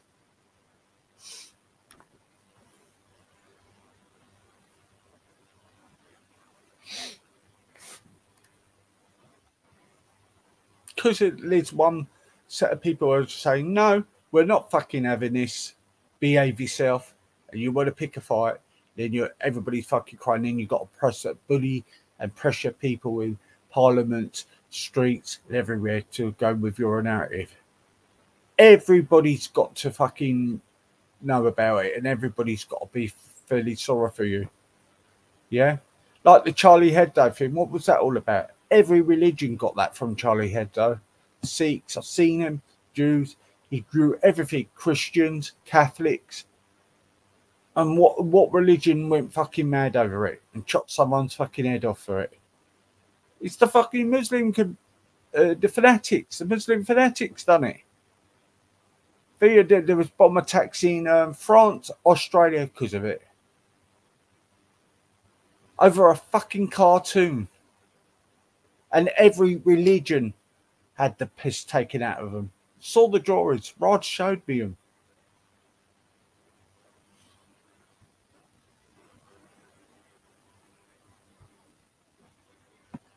You got it through force, and you maintain it through force, by the way, as well. And again, when we go back to the ethnic cleansing, you say there's no ethnic cleansing. Well, it's not like the first time you haven't committed ethnic cleansing. We know 100 million% the Nakba happened. We know 100 million% that ethnic cleansing and depopulating of villages happened before the 1948 war, like in 1947, even 1943. There you go, right? she's got to do the comparison, right? She can't handle it's not a fucking genocide in Palestine where they're getting fed and everything, and she can't handle the fact the Holocaust was a genocide. Just the same as the black people who got treated like slaves and murdered. That was a fucking genocide. But you're getting water, you're getting aid through there. And it's the regime on that part of Palestine are fucking controlling it. It's always the victimhood. Victimhood all the time. Now, killing the children in war, yes, it's bad. And I do think the president, the PM there, should be doing it a different way. Yeah, I really do. And I think they need to. But come on. It's always comparing when it comes to it. It's always the fact, you know, you're the only lot of people for the terrorists. Whole world cries out for everything and cry out and say genocide, our people, our people. It's always our people. It's not about everyone, is it? And the only reason people are protesting for your behalf because they're getting brainwashed in colleges and other people are too scared to say it because they're frightened they're going to be fucking injured or killed. Or they get shut down. Why is there no counter demonstration with your pro-Palestinian? Because they don't want them to. They stop them. Because they say they can't guarantee their safety. Get out of here. See what's going on.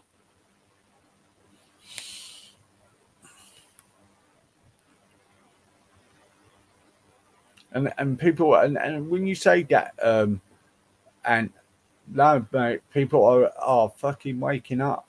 Are waking up to it. It's only what the news shows you. Where you guys specifically militarily strategically targeted Palestinian villages, wiped out any form of resistance, you know, going back to the village files, which was an operation that was conducted by your terrorist organizations, the Haganah, the Ergon and the Lehi, in order. What do you mean don't do you a favour? Well, we could see what's going on across the world and across Europe and everywhere. Yeah. No one's not speaking about it because it's not happening a big spree in all in one. No one doesn't ever speak about what's happening everywhere. No one hasn't spoke about a pensioner had his throat cut the other day in France by fanatics. No one's not talking about how Jews are getting attacked everywhere in New York. No one's not saying about how they're demonstrating at intimidating people in their synagogues. Now, if everybody went and done that and gone out and demonstrated that after the Manchester bombings and everybody went out outside the mosques, there'd be hell to pay. I mean, what's fucking going on? Really? Really, what is going on? It just baffles me.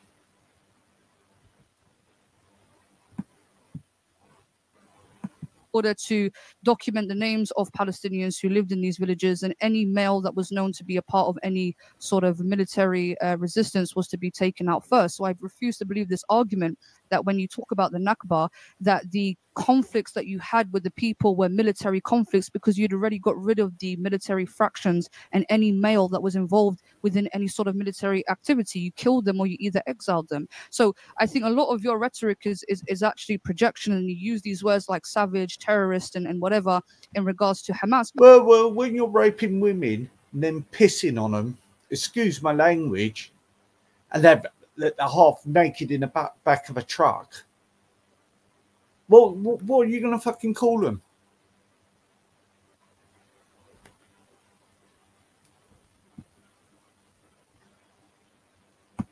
But Hamas is only existing to this day at the behest of Israel. You've had a window since 1987 to completely wipe them out, okay? Especially when they were weak. You didn't. You allowed them to grow because you thought that you could use them against the PLO, and it's gone against you, right? You allowed them to get funding again. You literally had a corridor for Qatar to come and hand over cash directly to Hamas. So you guys have a part to play in building them up. October the 7th also was a complete neglect on the side of Israel. One of the most military sophisticated armies. Oh my God. There you go. Do you know, that's no different when a lot of people say, oh, there was a conspiracy about the Holocaust, yeah. So, okay then. So I've heard this so many times. There's been conspiracy about September 11th done by Muslim fanatics. There's a conspiracy there. That's an inside job. All the attacks is all conspiracy. Now you're saying it was neglect by the... Nah. There was an agreement and you took full advantage when they had their guards down. No. Don't blame the Israeli government for what Hamas have done. Yeah? Just don't blame it. There you go. That's what pisses me off. No self-responsibility. There's always an excuse. Always an excuse.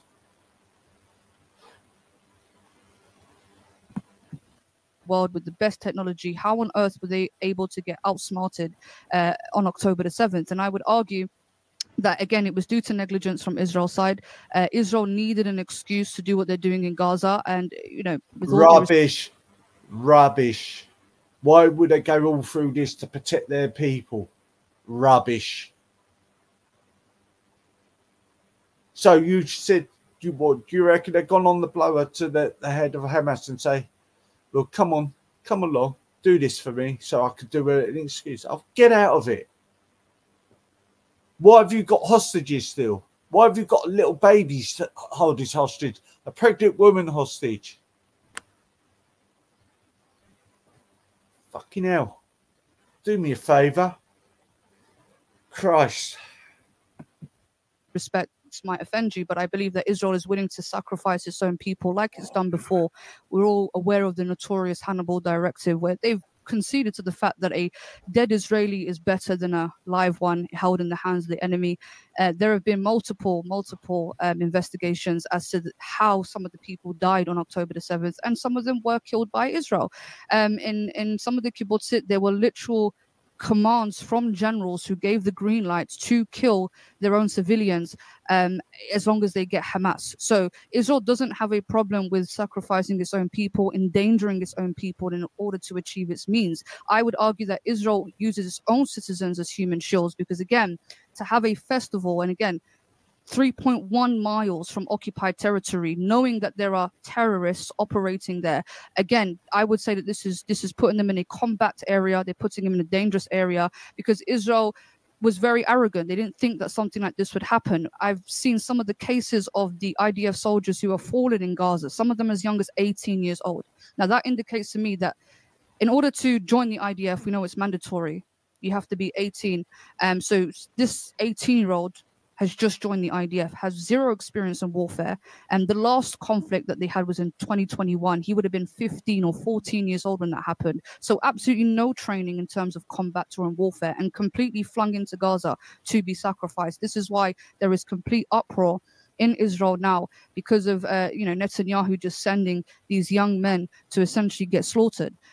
So just to wrap up my points, I think, there's too much projection, too much blame on the Palestinians, even though they're not as powerful as you guys. They don't have an active military. They don't even have a state, right? So to even equate them at the same as you and to hold them to the same standards is absolutely ridiculous.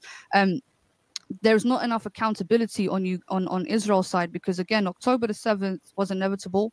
It was bound to happen, because when you completely ignore and neglect the cries of a group of people who are asking for basic human rights, then eventually they're going to take matters into their own hands, and they're going to utilize the United Nations resolution, which basically says any occupied group of people have the right to an armed resistance by any means necessary. So I think instead of pivoting, blaming the Palestinians for resisting occupation, maybe you should actually look at the source of why this is happening, treat the disease rather than the symptoms. Because I haven't heard you once, really condemn Israel and its actions and what kind of led up to this. So I'll start with something I agree with, because I think it's beneficial to both of us to find points of agreement. I would actually agree with you that Israel made mistakes with Hamas. It was very well known that Qatar were coming in with suitcases filled with cash that was given to Hamas. Israel misjudged, the state misjudged, the military misjudged the situation in Gaza. Israel, and as a consequence of that misjudgment, tragically, the most innocent and purest of Israelis suffered. Children, babies, Holocaust survivors. Let me finish off what I was going to say here. Did the Germans need an excuse to try and invade England and take over Europe? Did they need their excuse? No, they just fucking done it. Poor fucking response that was. Fucking crazy.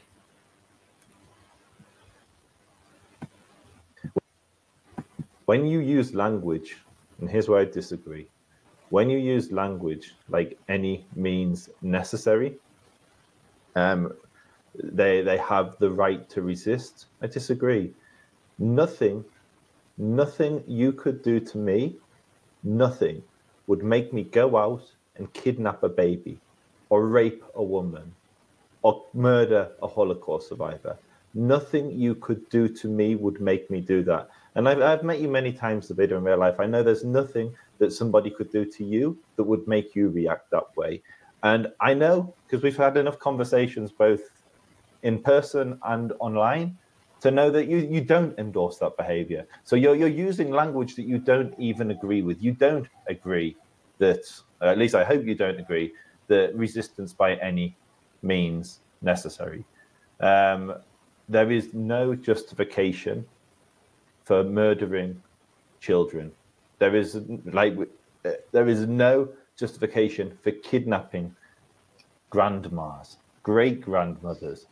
There's no justification. So I think it's really important to be careful with the language, the mantra. Can I respond to that to maybe clarify? Because no, absolutely. I agree with you that, from a moral perspective, hurting anybody innocent, elderly or child is completely wrong. What I mean by any means necessary, again, they have a right to military resistance because they are being militarily occupied. Okay. Now, when it came to October, well, then exactly, you've got a common ground there. So is the Israel army then, haven't they? Resistance. This is what I said. Then people need to sit around the table and talk this out and stop this war. Now, the powers of above, but they won't want to stop it, yeah. And we're dividing everything. No one doesn't want no babies on both sides. Any babies getting killed on the Palestinian side or that. Every child's got a right to live and have a chance in life. Yeah, it's both. It's the killings on both sides is sick. Yeah, but any means necessary. Come on. the 7th, and I'm not sure if you've read this, but Hamas actually released a book, 17-page booklet called Our Narrative, where they specifically, detail why they did what they did on October the 7th. Okay, and you might not care, you might not, but I think in order to have balance, it's important to hear the other side. so that you can at least get a bit of context, because there has been a lot of misinformation that has been spreading. Now, from their perspective, and again, I want to make it clear, the killing of any innocent child, woman, person is completely unjustified. Okay, but at the same time, they have a right to resist, and they first specifically targeted IDF military bases. Before they got anywhere else, it was the IDF. They had to disrupt the communication there. That was the first point of defense for Israel. So No, one music festival. If you're saying it, so if you're saying they're justified, right? How comes then you had the soldiers at the border? Wouldn't that have been enough just to kill them? But why go to a music festival and take hostages from them? There's no justification for that.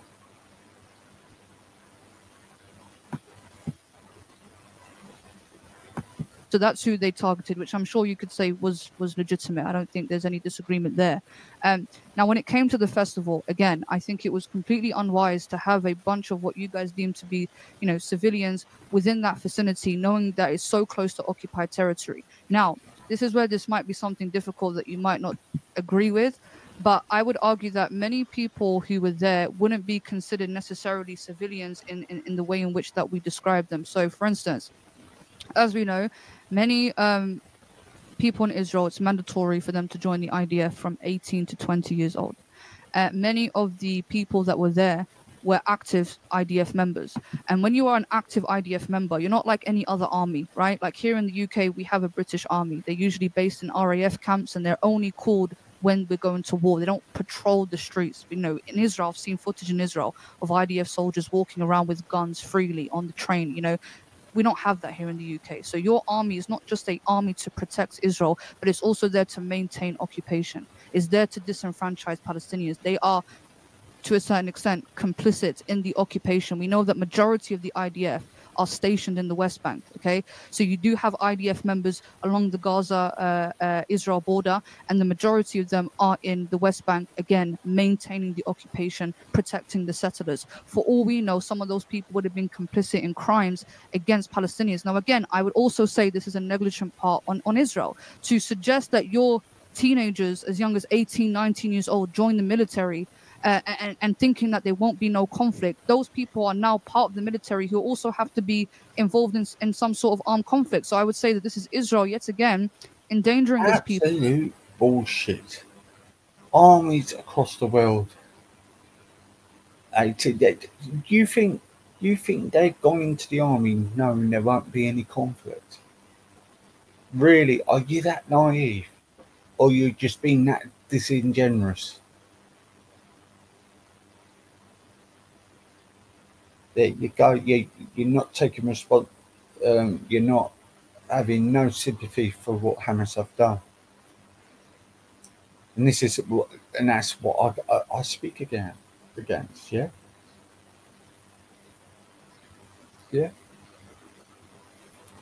Like if the IDF kill babies or kill old women and children, I'll say that's fucking wrong. If it's an unprovoked attack, it's wrong. You're just using excuses. All you've got to say, what Hamas has done is disgusting. But there's always a justification. And it's not just with this, it's wherever you attack or anything, there's a justification for it.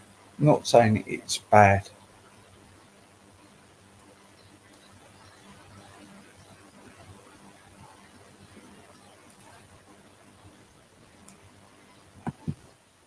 And again, Hamas outlines this very clearly in their booklet, where they specifically say, well, if you have to join the army from the age of 18 to 20, then you are a part of the occupation. So therefore, you are also, so to speak, a legitimate target. And now you might say to me, "Oh, you saying that Hamas have got a fucking booklet to say blah blah blah"? No, they don't need the fucking booklet, right?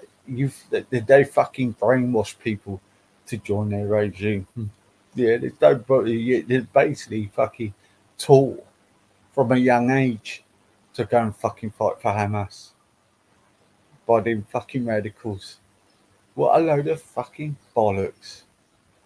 Sorry, but it is. or whether they were completely unarmed and they were not, didn't have any weaponry. But in the festival, there was people who had weaponry. There were Shin Bet there were police security officers there, and those people unfortunately got caught in the crossfire. But to define them specifically I'm as sorry, civilians, Zoubida, I would I've got to disagree, interrupt. because Zoubida, I'm sorry, I can't actually listen to this. I've watched the massacre. There wasn't a crossfire. There were young girls running across a field screaming as Hamas militants, terrorists, scumbags sat there and shot them like they were pheasants, like they were game, screaming, God is great, Allahu Akbar, as they butchered young children, as they butchered young adults, 18 years old, 19 years old. You have no idea what you're talking about. And to describe that as legitimate resistance, to say that their murder is somehow justified, is absolutely disgusting. Hamas have no idea who was serving in the IDF and who wasn't. They were shooting whichever Jew they saw. And then they went on, after shooting the Jews, to shoot the Muslims. It's shameful that you would sit there and defend them. I've watched the video. I've watched the Hamas atrocity video that was the 47-minute video for the press. You can literally see them standing at the edge of a field, shooting and laughing and screaming, God is great. These butchers perverted and disgraced Islam. They disgraced the Arab nation and they disgraced humanity. And you, by sitting there and defending them, butchering, like literal people having a peace party, they were dancing for peace. For you to sit there and defend that is a disgrace on you. It's a shame on you. I understand that you're sensitive about this, but the same sensitivity that you have for October the 7th, this did not start on October the 7th. Since 1948, over 100,000 Palestinian civilians have been killed. Don't divert. What about them again? He's just told you what he's seen, and so basically you're justifying it, are you? Josie's not justifying what's happening with your people.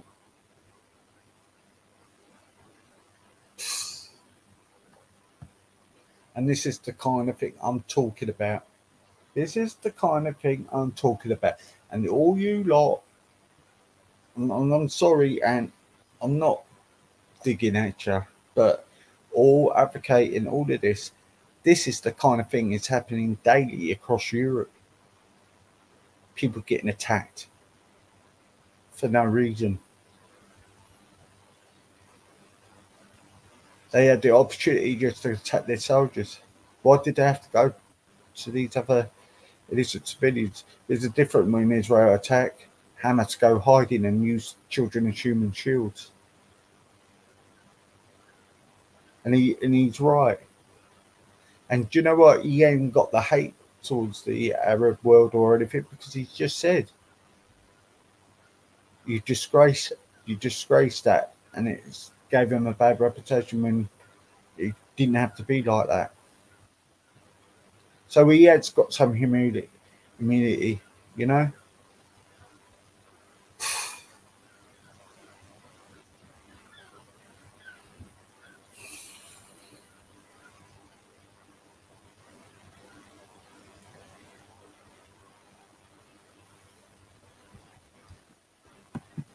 Israel. The numbers on the Israeli side are nowhere near compared. So I understand your frustration. Well, now you understand what it means to be a Palestinian. This has been ongoing in Palestine since 1948. I challenge you to bring me the statistics I challenge you to bring me the statistics of the amount of Israelis killed by Palestinians in the last 76 years and the Palestinians killed by Israelis in the last 76 years. I challenge you to bring me the statistics of land seized. Bring the statistics. How many people you slaughtered all across the world? Within the extremists have slaughtered people and raped and pillaged all across the world, especially in some places in Africa and places like that. Bring the statistics of that. You're moaning about one little area of Palestine. What about everything that you're doing across there, where you taking women and children because they're Christian in Mozambique, some places in Nigeria. Yeah? Don't they count? Don't they count? Or is it because they're not Arab that don't count?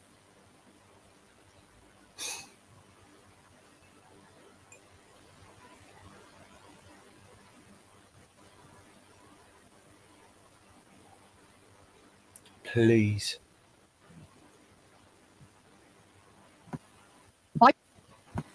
Palestinians, 1 second, I challenge you to bring me the land seized by Palestinians and the land seized by Israelis. It is incomparable. So I understand your frustration. I understand why you're upset. But again, it's a classical case of double standards and hypocrisy, because when Palestinians were going through multiple October the 7th by Israel, nobody cared. Now it's come to your doorstep. Now you finally decided to look at the Palestinian plight and actually understand how serious this is getting. This could have been avoided. But like I said, your government's policies, bad policies, which tells your population to join the army, not like any other army to protect and serve, but an army to maintain occupation. By default, you are endangering your own people. So, when you are allowing them to be in a combative zone close to military bases, again, you are endangering your people. When it comes to the innocent people, like I said earlier, any innocent person who was intentionally targeted, I condemn that. Okay, I'm not sitting here saying that elderly women and whatnot were not killed, but also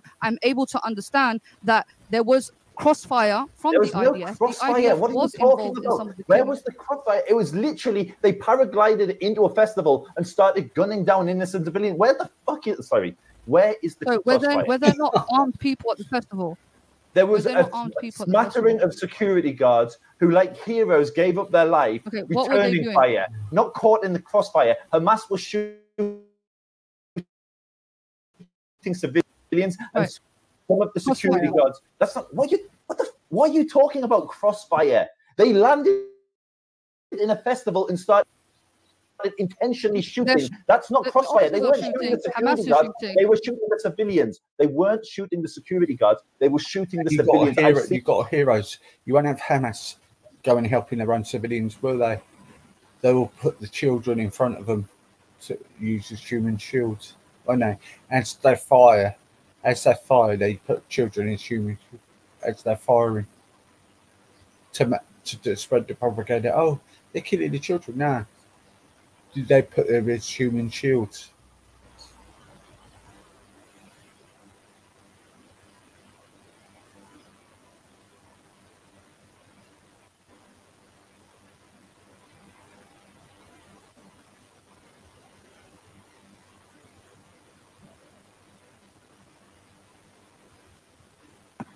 Seen it with my own eyes. What are you talking about? I understand that, but nonetheless, there was complete chaos. I'm reading the testimony of the IDF, right? This is not my own opinion. I've stopped giving my opinion a very long time. I'm going to give you what I have read based on my sources. If you go and look into the Times of Israel, the Haaretz, many articles, there are concessions that are made on the Israeli side who say that there was a lot of confusion. We were unprepared. They had to utilize WhatsApp and Telegram just to locate their location. There was mass confusion and mass panic, and this resulted in them, like, for instance, let's talk about how the fact that the original death toll that you guys... You're going to the kibbutzim. We were talking about the Nova Festival. At the Nova Festival, they paraglided in and started gunning down anyone that fled on the road. They set up roadblocks and they started gunning down anyone who drove past them. They were literally murdering civilians, and you are defending them. This is a shame on you. You will be judged as a Muslim. You will be judged on this on the Day of Judgment. You will be judged on your defense of these butchers who disgrace Islam, who disgrace Muhammad, who insert the name Islamic into their name and call themselves the Islamic Resistance, and they disgrace, these dogs of Jahannam disgrace your religion, and you disgrace yourself by defending their savagery. They murdered civilians. They murdered children. They murdered festival goers. The festival goers were not legitimate targets as you tried to frame it. They were not killed in the crossfire as you tried to present it. They were gunned down in cold blood by terrorist scumbags, and shame on you for siding with them. And you know, I appreciate your frustration. It would have been nice for you to have the same frustration for the thousands and thousands of Palestinian children who have been murdered, for Hind Rajab. I have the same frustration for Hamas. Fired at her. Can I respond? Can I respond? Right, because again, you know, I understand you're upset, but again, to sit here and act as if this hasn't been going on to Palestinians for the last 76 years It hasn't. is completely It hasn't. disingenuous. There is no. And it's a problem. You're completely denying. We're supposed to legitimize. Can I respond? We're supposed to legitimize Israeli suffering, right? We're supposed to call the death of 1,200 Israelis, nearly half of them being armed, as a genocide. But we can't even bear to utter the word genocide when there are nearly 40,000 people that have been killed in Gaza. Why is it a genocide when the death count is 1,200? But it's not. But it's not a genocide. It's not a genocide.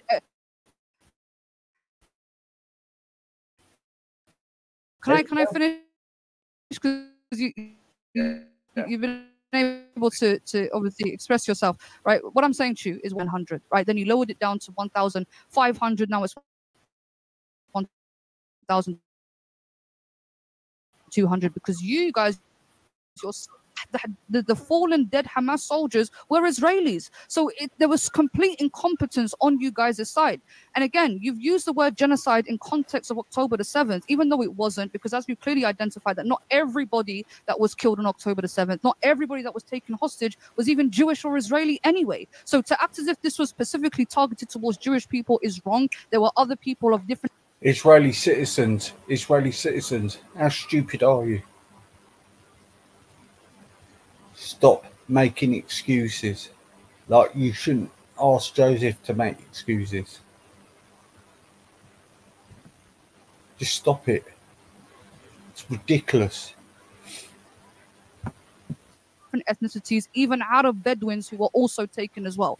And again, 1,200, according to you, this is genocide. But 40,000 backed up. Well, does that tell you something then?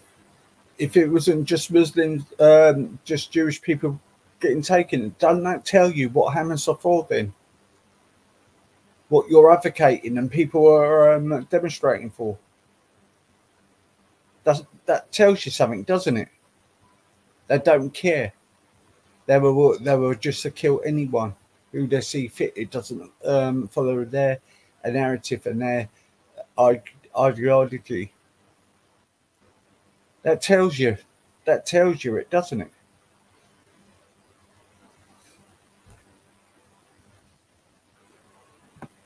The mass destruction backed up with the genocidal statements is not a genocide. And this is what we're talking about when we refer to you guys as supremacists, essentially, because the level that you guys dehumanize Palestinians is so disgusting that you don't even recognize any suffering on their part. And you're so stuck in this victim complex that it's only you and nobody else. And this is a part of the problem. Many people like yourself and other Zionists continue to invoke peace, right?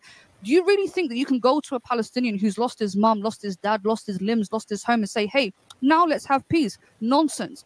Peace is a byproduct of justice. Justice is a byproduct of accountability.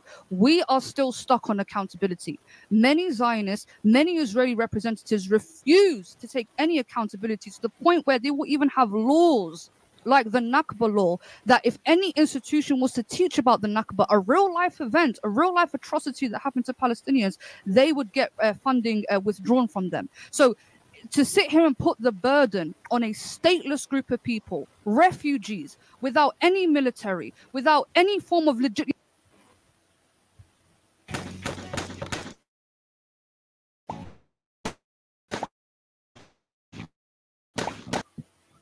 think that you can go to a Palestinian... Wait a minute, you say no military then, so why are you fighting a war then if you've got no military then? Don't make sense. Doesn't make sense at all. It's not exactly they attacking you unprovokedly, are they? It's a retaliation, isn't it? And it's that people are allowed to defend themselves. Or is it only Hamas allowed to?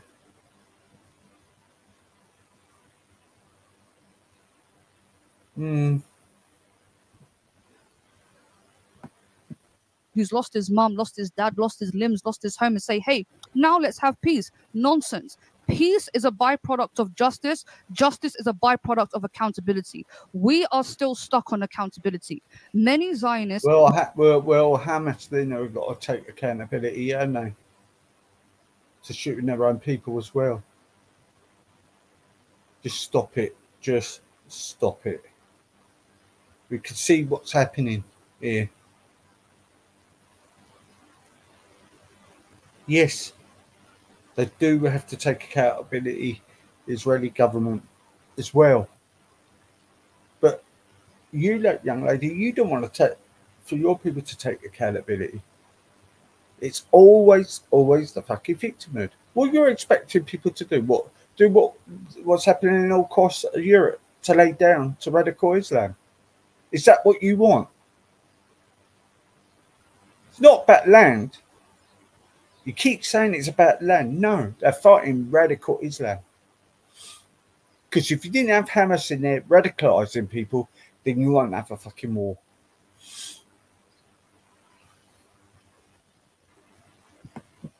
Many Israeli representatives refuse to take any accountability, to the point where they will even have laws like the Nakba law, that if any institution was to teach about the Nakba, a real life event, a real life atrocity that happened to Palestinians, they would get funding withdrawn from them. So to sit here and put the burden on a stateless group of people, refugees, without any military, without any form of legit, proper governance, and try to hold them accountable for the mess that's been happening in the land, even though Israel is the one that has the majority power here, is completely disingenuous. It's a form of victim blaming, and this is why there's never going to be peace.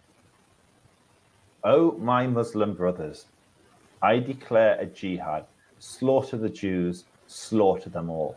That was the rallying call of Hajimin al-Husseini pre the 48 war.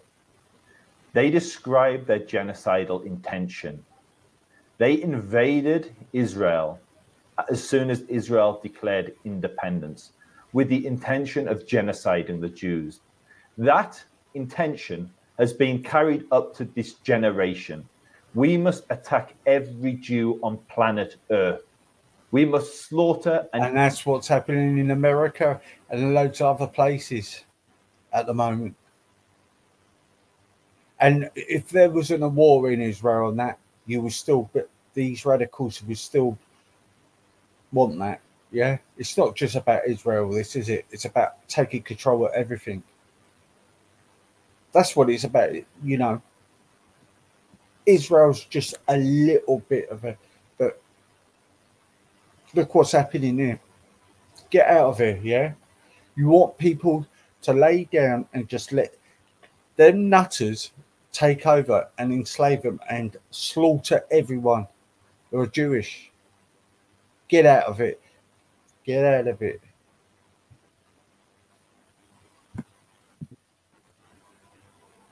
Kill them all with Allah's help.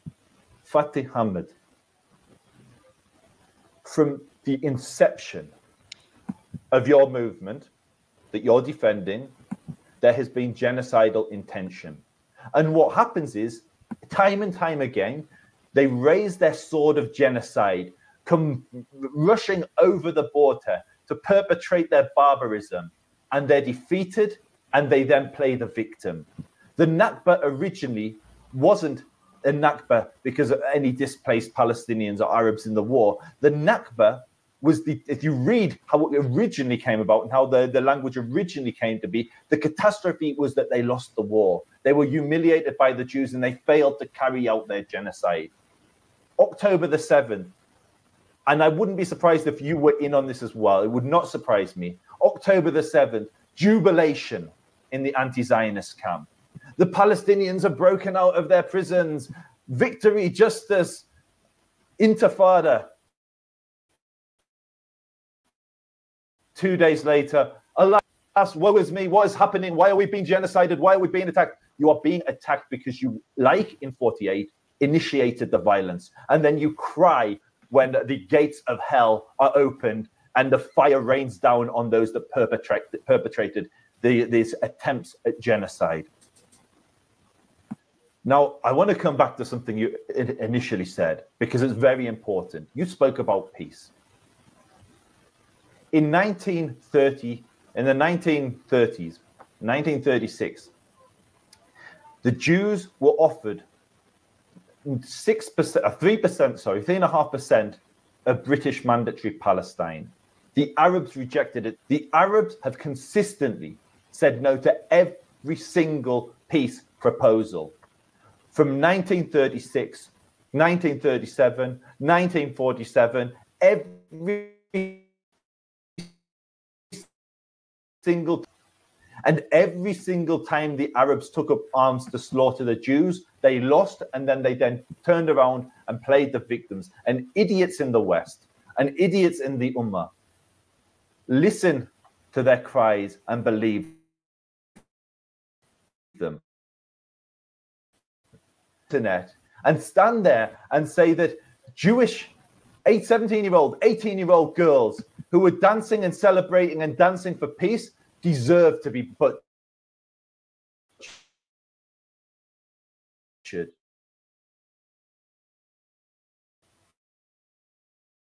Deserve, and shame on anyone who would describe that have died in Gaza at a much higher rate than Israelis is on Hamas. Every single one of those deaths is on the almost every single one. Time again, they've chosen war over peace. They are it makes you think that they will agree to any peace solution. Every so-called moderates or the extremists of ISIS, Daesh, or Hamas or Islamic Jihad, it's the same map. It's all of that territory is Israel. And ironically, that map was drawn by the British. That keffiyeh that you're wearing, the design, he had the Jordanian, to differentiate between the Jordanians and the Palestinians. They started with the red, which is right. The red and white design was originally the Jordanian and still is to this day. And the black and white was chosen to differentiate the Arabs from the Bedouin. If you knew your history or the history you're defending, it's not your history. You've got nothing to do with the land. You'd know that. You'd know that you are wearing a colonial keffiyeh. So I think I'd like to move the conversation. You can respond to what I've said to something more constructive, and then what we can call it a day and try and do this within an hour and a half. What next? Okay. My question to you is, what next? I'd like to respond to I said you can respond and then yeah, sure. So again, when we talk about 1948 and that the Palestinians didn't want to give you guys a state, that was never part of your plan anyway. Even though you were given certain offers and you're being very manipulative about it, you were offered 6% or 3%, the Palestinians rejected, but so did the Zionists. The Zionists were actually bargaining for much, much more. And since 1948, even though the land was kind of, you could say, split half-half, Israel has taken more land than it was already initially given, and it continues to take more land, even outside of Israel. It has occupied the Sinai previously after war, built settlements over there. It currently occupies the Golan Heights. It currently has settlements on the border of Lebanon. So it is an expansionist idea. It's nothing about having a two-state solution, having Palestinians exist there.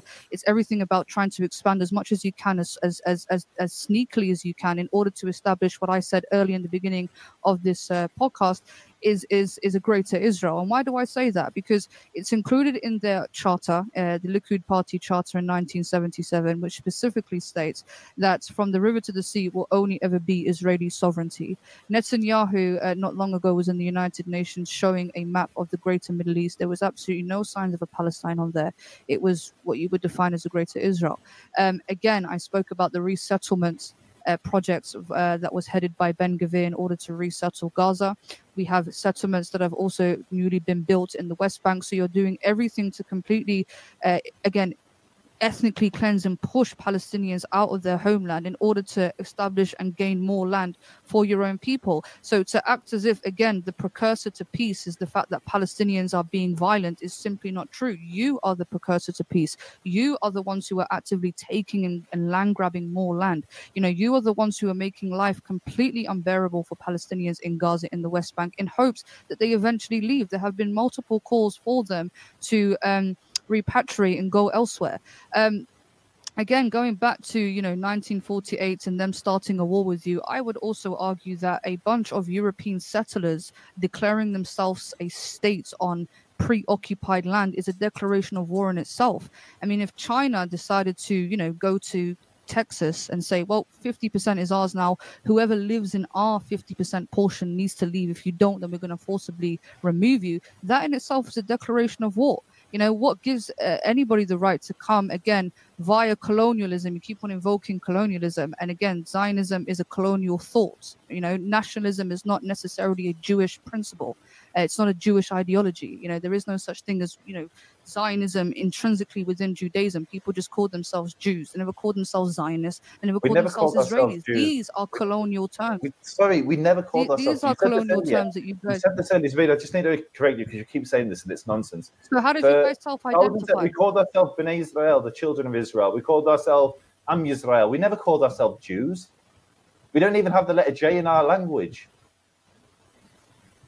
We called ourselves Israel, and we lived in the land of Israel. You called yourselves Yehudi, Yehudim. You called yourself Yehudim. The overwhelming majority of, or if you read any of our texts, we called ourselves Bnei Israel, the children of Israel, Am Yisrael, the people of Israel.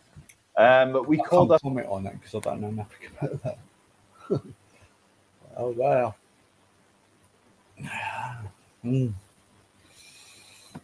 Ourselves Israel. If you read our scripture, we're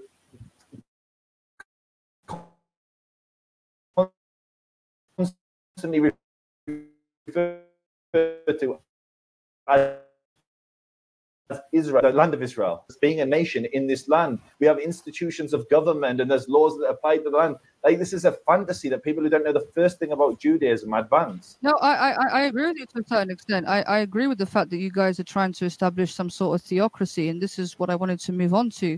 The Basic Law Israel, the nation state of the Jewish people, is a bill that was passed, I think, in 2018, and explicitly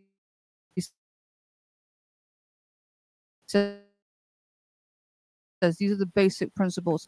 The land of Israel is the historic homeland of the Jewish people, in which the state of Israel is a nation state of the Jewish people, in which it realizes its natural cultural right to the realization of the right to national self-determination in the state of Israel is exclusive to the Jewish people. I just wanted to move on to the 7 here so that we can just on that. Have you read the Palestinian Basic Laws? Have you read the Palestinian Basic Law, which predates that and says exactly the same thing about the Arabs? And all it means is that the culture of this nation is Jewish. So we take Sabbath off instead of Sunday or Jummah, Friday. The language is Hebrew. The national language is Hebrew. The festivals aren't Christmas or Ramadan. Although they are separate. And look at you, cry. Your religion calls us dhimma. We're a dhimmi. We have to pay a jizya, a tax till we're sagiroon, humiliated. And you call us the supremacists on your bike. Yeah. So again, this is where the deception comes in, because one minute you're the only democratic secular country that has similarities to Western values, but on the other ethno states, which is very ironic. This is the perversion of what you're doing. You twist the truth. So it's not as a Muslim, you're supposed to speak.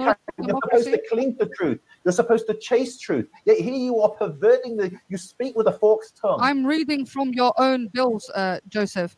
Your own bill literally says here that the state views the development of Jewish settlements as a national value and shall act to encourage and promote its establishment. And I've never actually asked you this. I didn't interrupt you. I understand what I'm saying. Answer this question. Is England a Christian supremacist nation?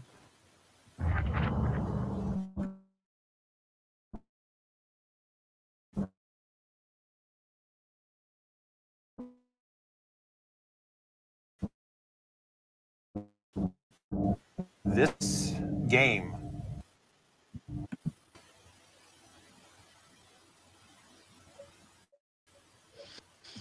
No. Yet here we are. The national holidays are Christmas and Easter. It doesn't make it supremacist. There's one Jewish nation where we celebrate Hanukkah, Yom Kippur, Pesach. There's one Jewish nation where that's the national holiday. And look at you cry and wish it was under the boot of the Ummah. And wish it was once again. Me and my family. That's not my argument here. What I'm trying to show you. How is it supremacist? Yeah, that's not my argument. I'm not speaking about the fact. How is that supremacist? Every single Muslim state then is a supremacist state. If you'd allow me to maybe finish and expand, because again, you give off this illusion that we've got 2.1 million Palestinians, but it explicitly says this is just for Jewish people. So there's a level of deception and misinformation that's being presented on the mainstream and actually what you guys believe in. You see, if you guys were open and honest about it and said this is a Jewish theocracy for Jewish people, fair enough. But to come and delude the people into thinking that we're a democratic country and we love the 2.1 million Arabs and we don't have a problem with them, whilst you have this enforced in law, is completely deceptive. Also, again, going back to my expansionist argument, point 7 of this bill specifically states the state views the development of Jewish settlements as a national value and shall act to encourage and promote its establishment and consolidation. So here they are asking for the building of illegal settlements, specifically in Palestinian territory. So Israel clearly is not enough, okay? And you know the settlers that live in the West Bank are... Not all of them, but quite a large portion of them are influenced by this Messianic Jewish, idea of the Messiah coming back, and it's very religiously fundamentalist, motivated. And this is the sort of people that they're dealing with. It's no different to ISIS claiming that they have to conquer the world because their interpretation of the Quran says so. We also have Jewish religious fundamentalists who are being backed by the Knesset, again, Smotrich, Ben Gvir. Okay, we have the IDF whose sole purpose there is to either work on the borders or protect these settlements. So you're not going to sit here and gaslight me into thinking that, I don't know what I'm speaking about and that this is all in the fault of the Palestinians, because again, the power is within Israel's hand. How has Israel utilized that power? They've utilized that power to disenfranchise the Palestinians and continue to expand and continue to violate international law. Palestinians' hands are completely tied. And again, you sit there and you characterize, the resistance as terrorism and all these other things. But why are we acting as if Palestinians haven't utilized peaceful means of resistance? Why are we not acting like in 2018 when Palestinians for a week peacefully protested along the Gaza-Israel border, were met with bullets and over 260 people were killed, kneecapped in order to completely disable them from resisting again? Me and you also met with each other in 2021 outside the Israeli embassy where we were peacefully protesting for them to continuously stop building settlements and tearing down Palestinian homes. Nothing was done. 66 resolutions were passed in the United Nations in favor of Palestine. Your greatest ally, America, vetoed every single one of them. Okay, let's not act as if humanitarian organizations, human rights organizations have not picked up the Palestinian case and tried to present it to the international world and have not been completely undermined and ignored. They have utilized peaceful means of resistance. Nothing has happened. So unfortunately, again, it's a logical thing. There's cause and effects. I understand it's emotional for you, but if we're going to look at this from a logical perspective and we're going to look at this as a cycle,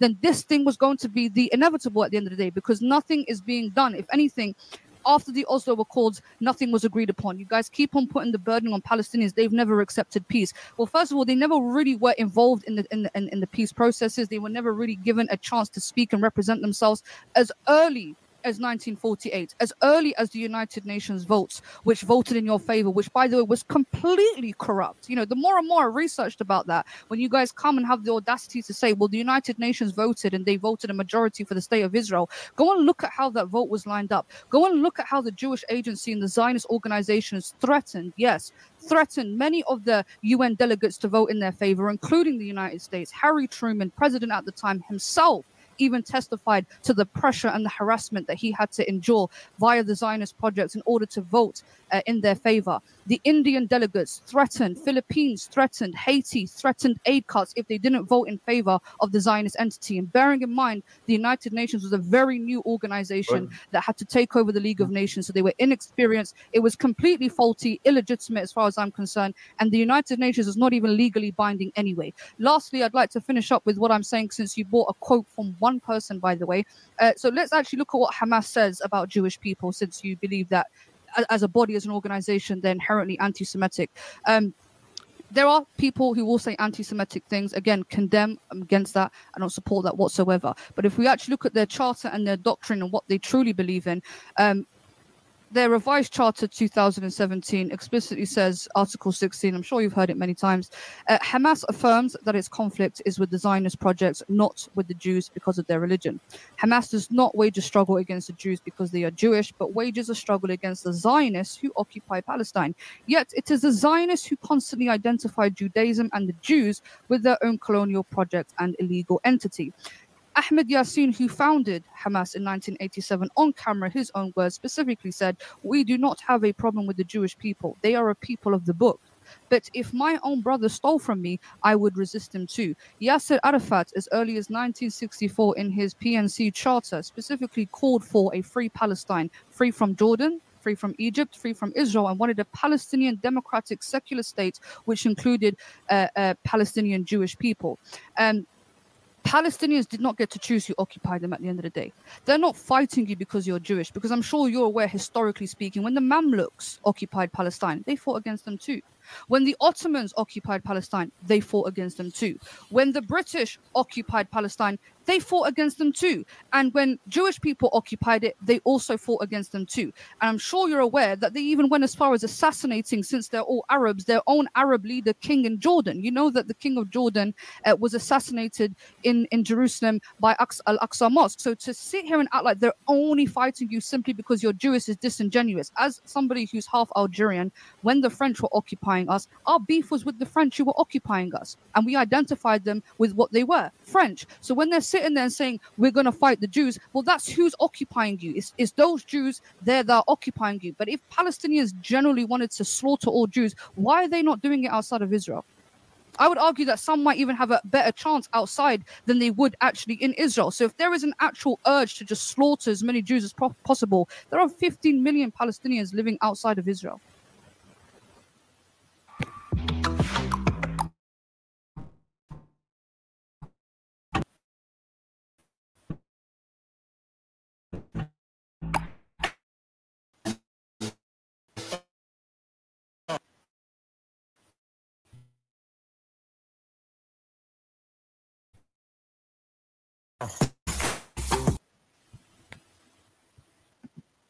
Right. I think that's enough for that. I can't do the whole 2 hours. If you want to listen to the rest of it, go and the link's in the description. Thanks for listening. Take care.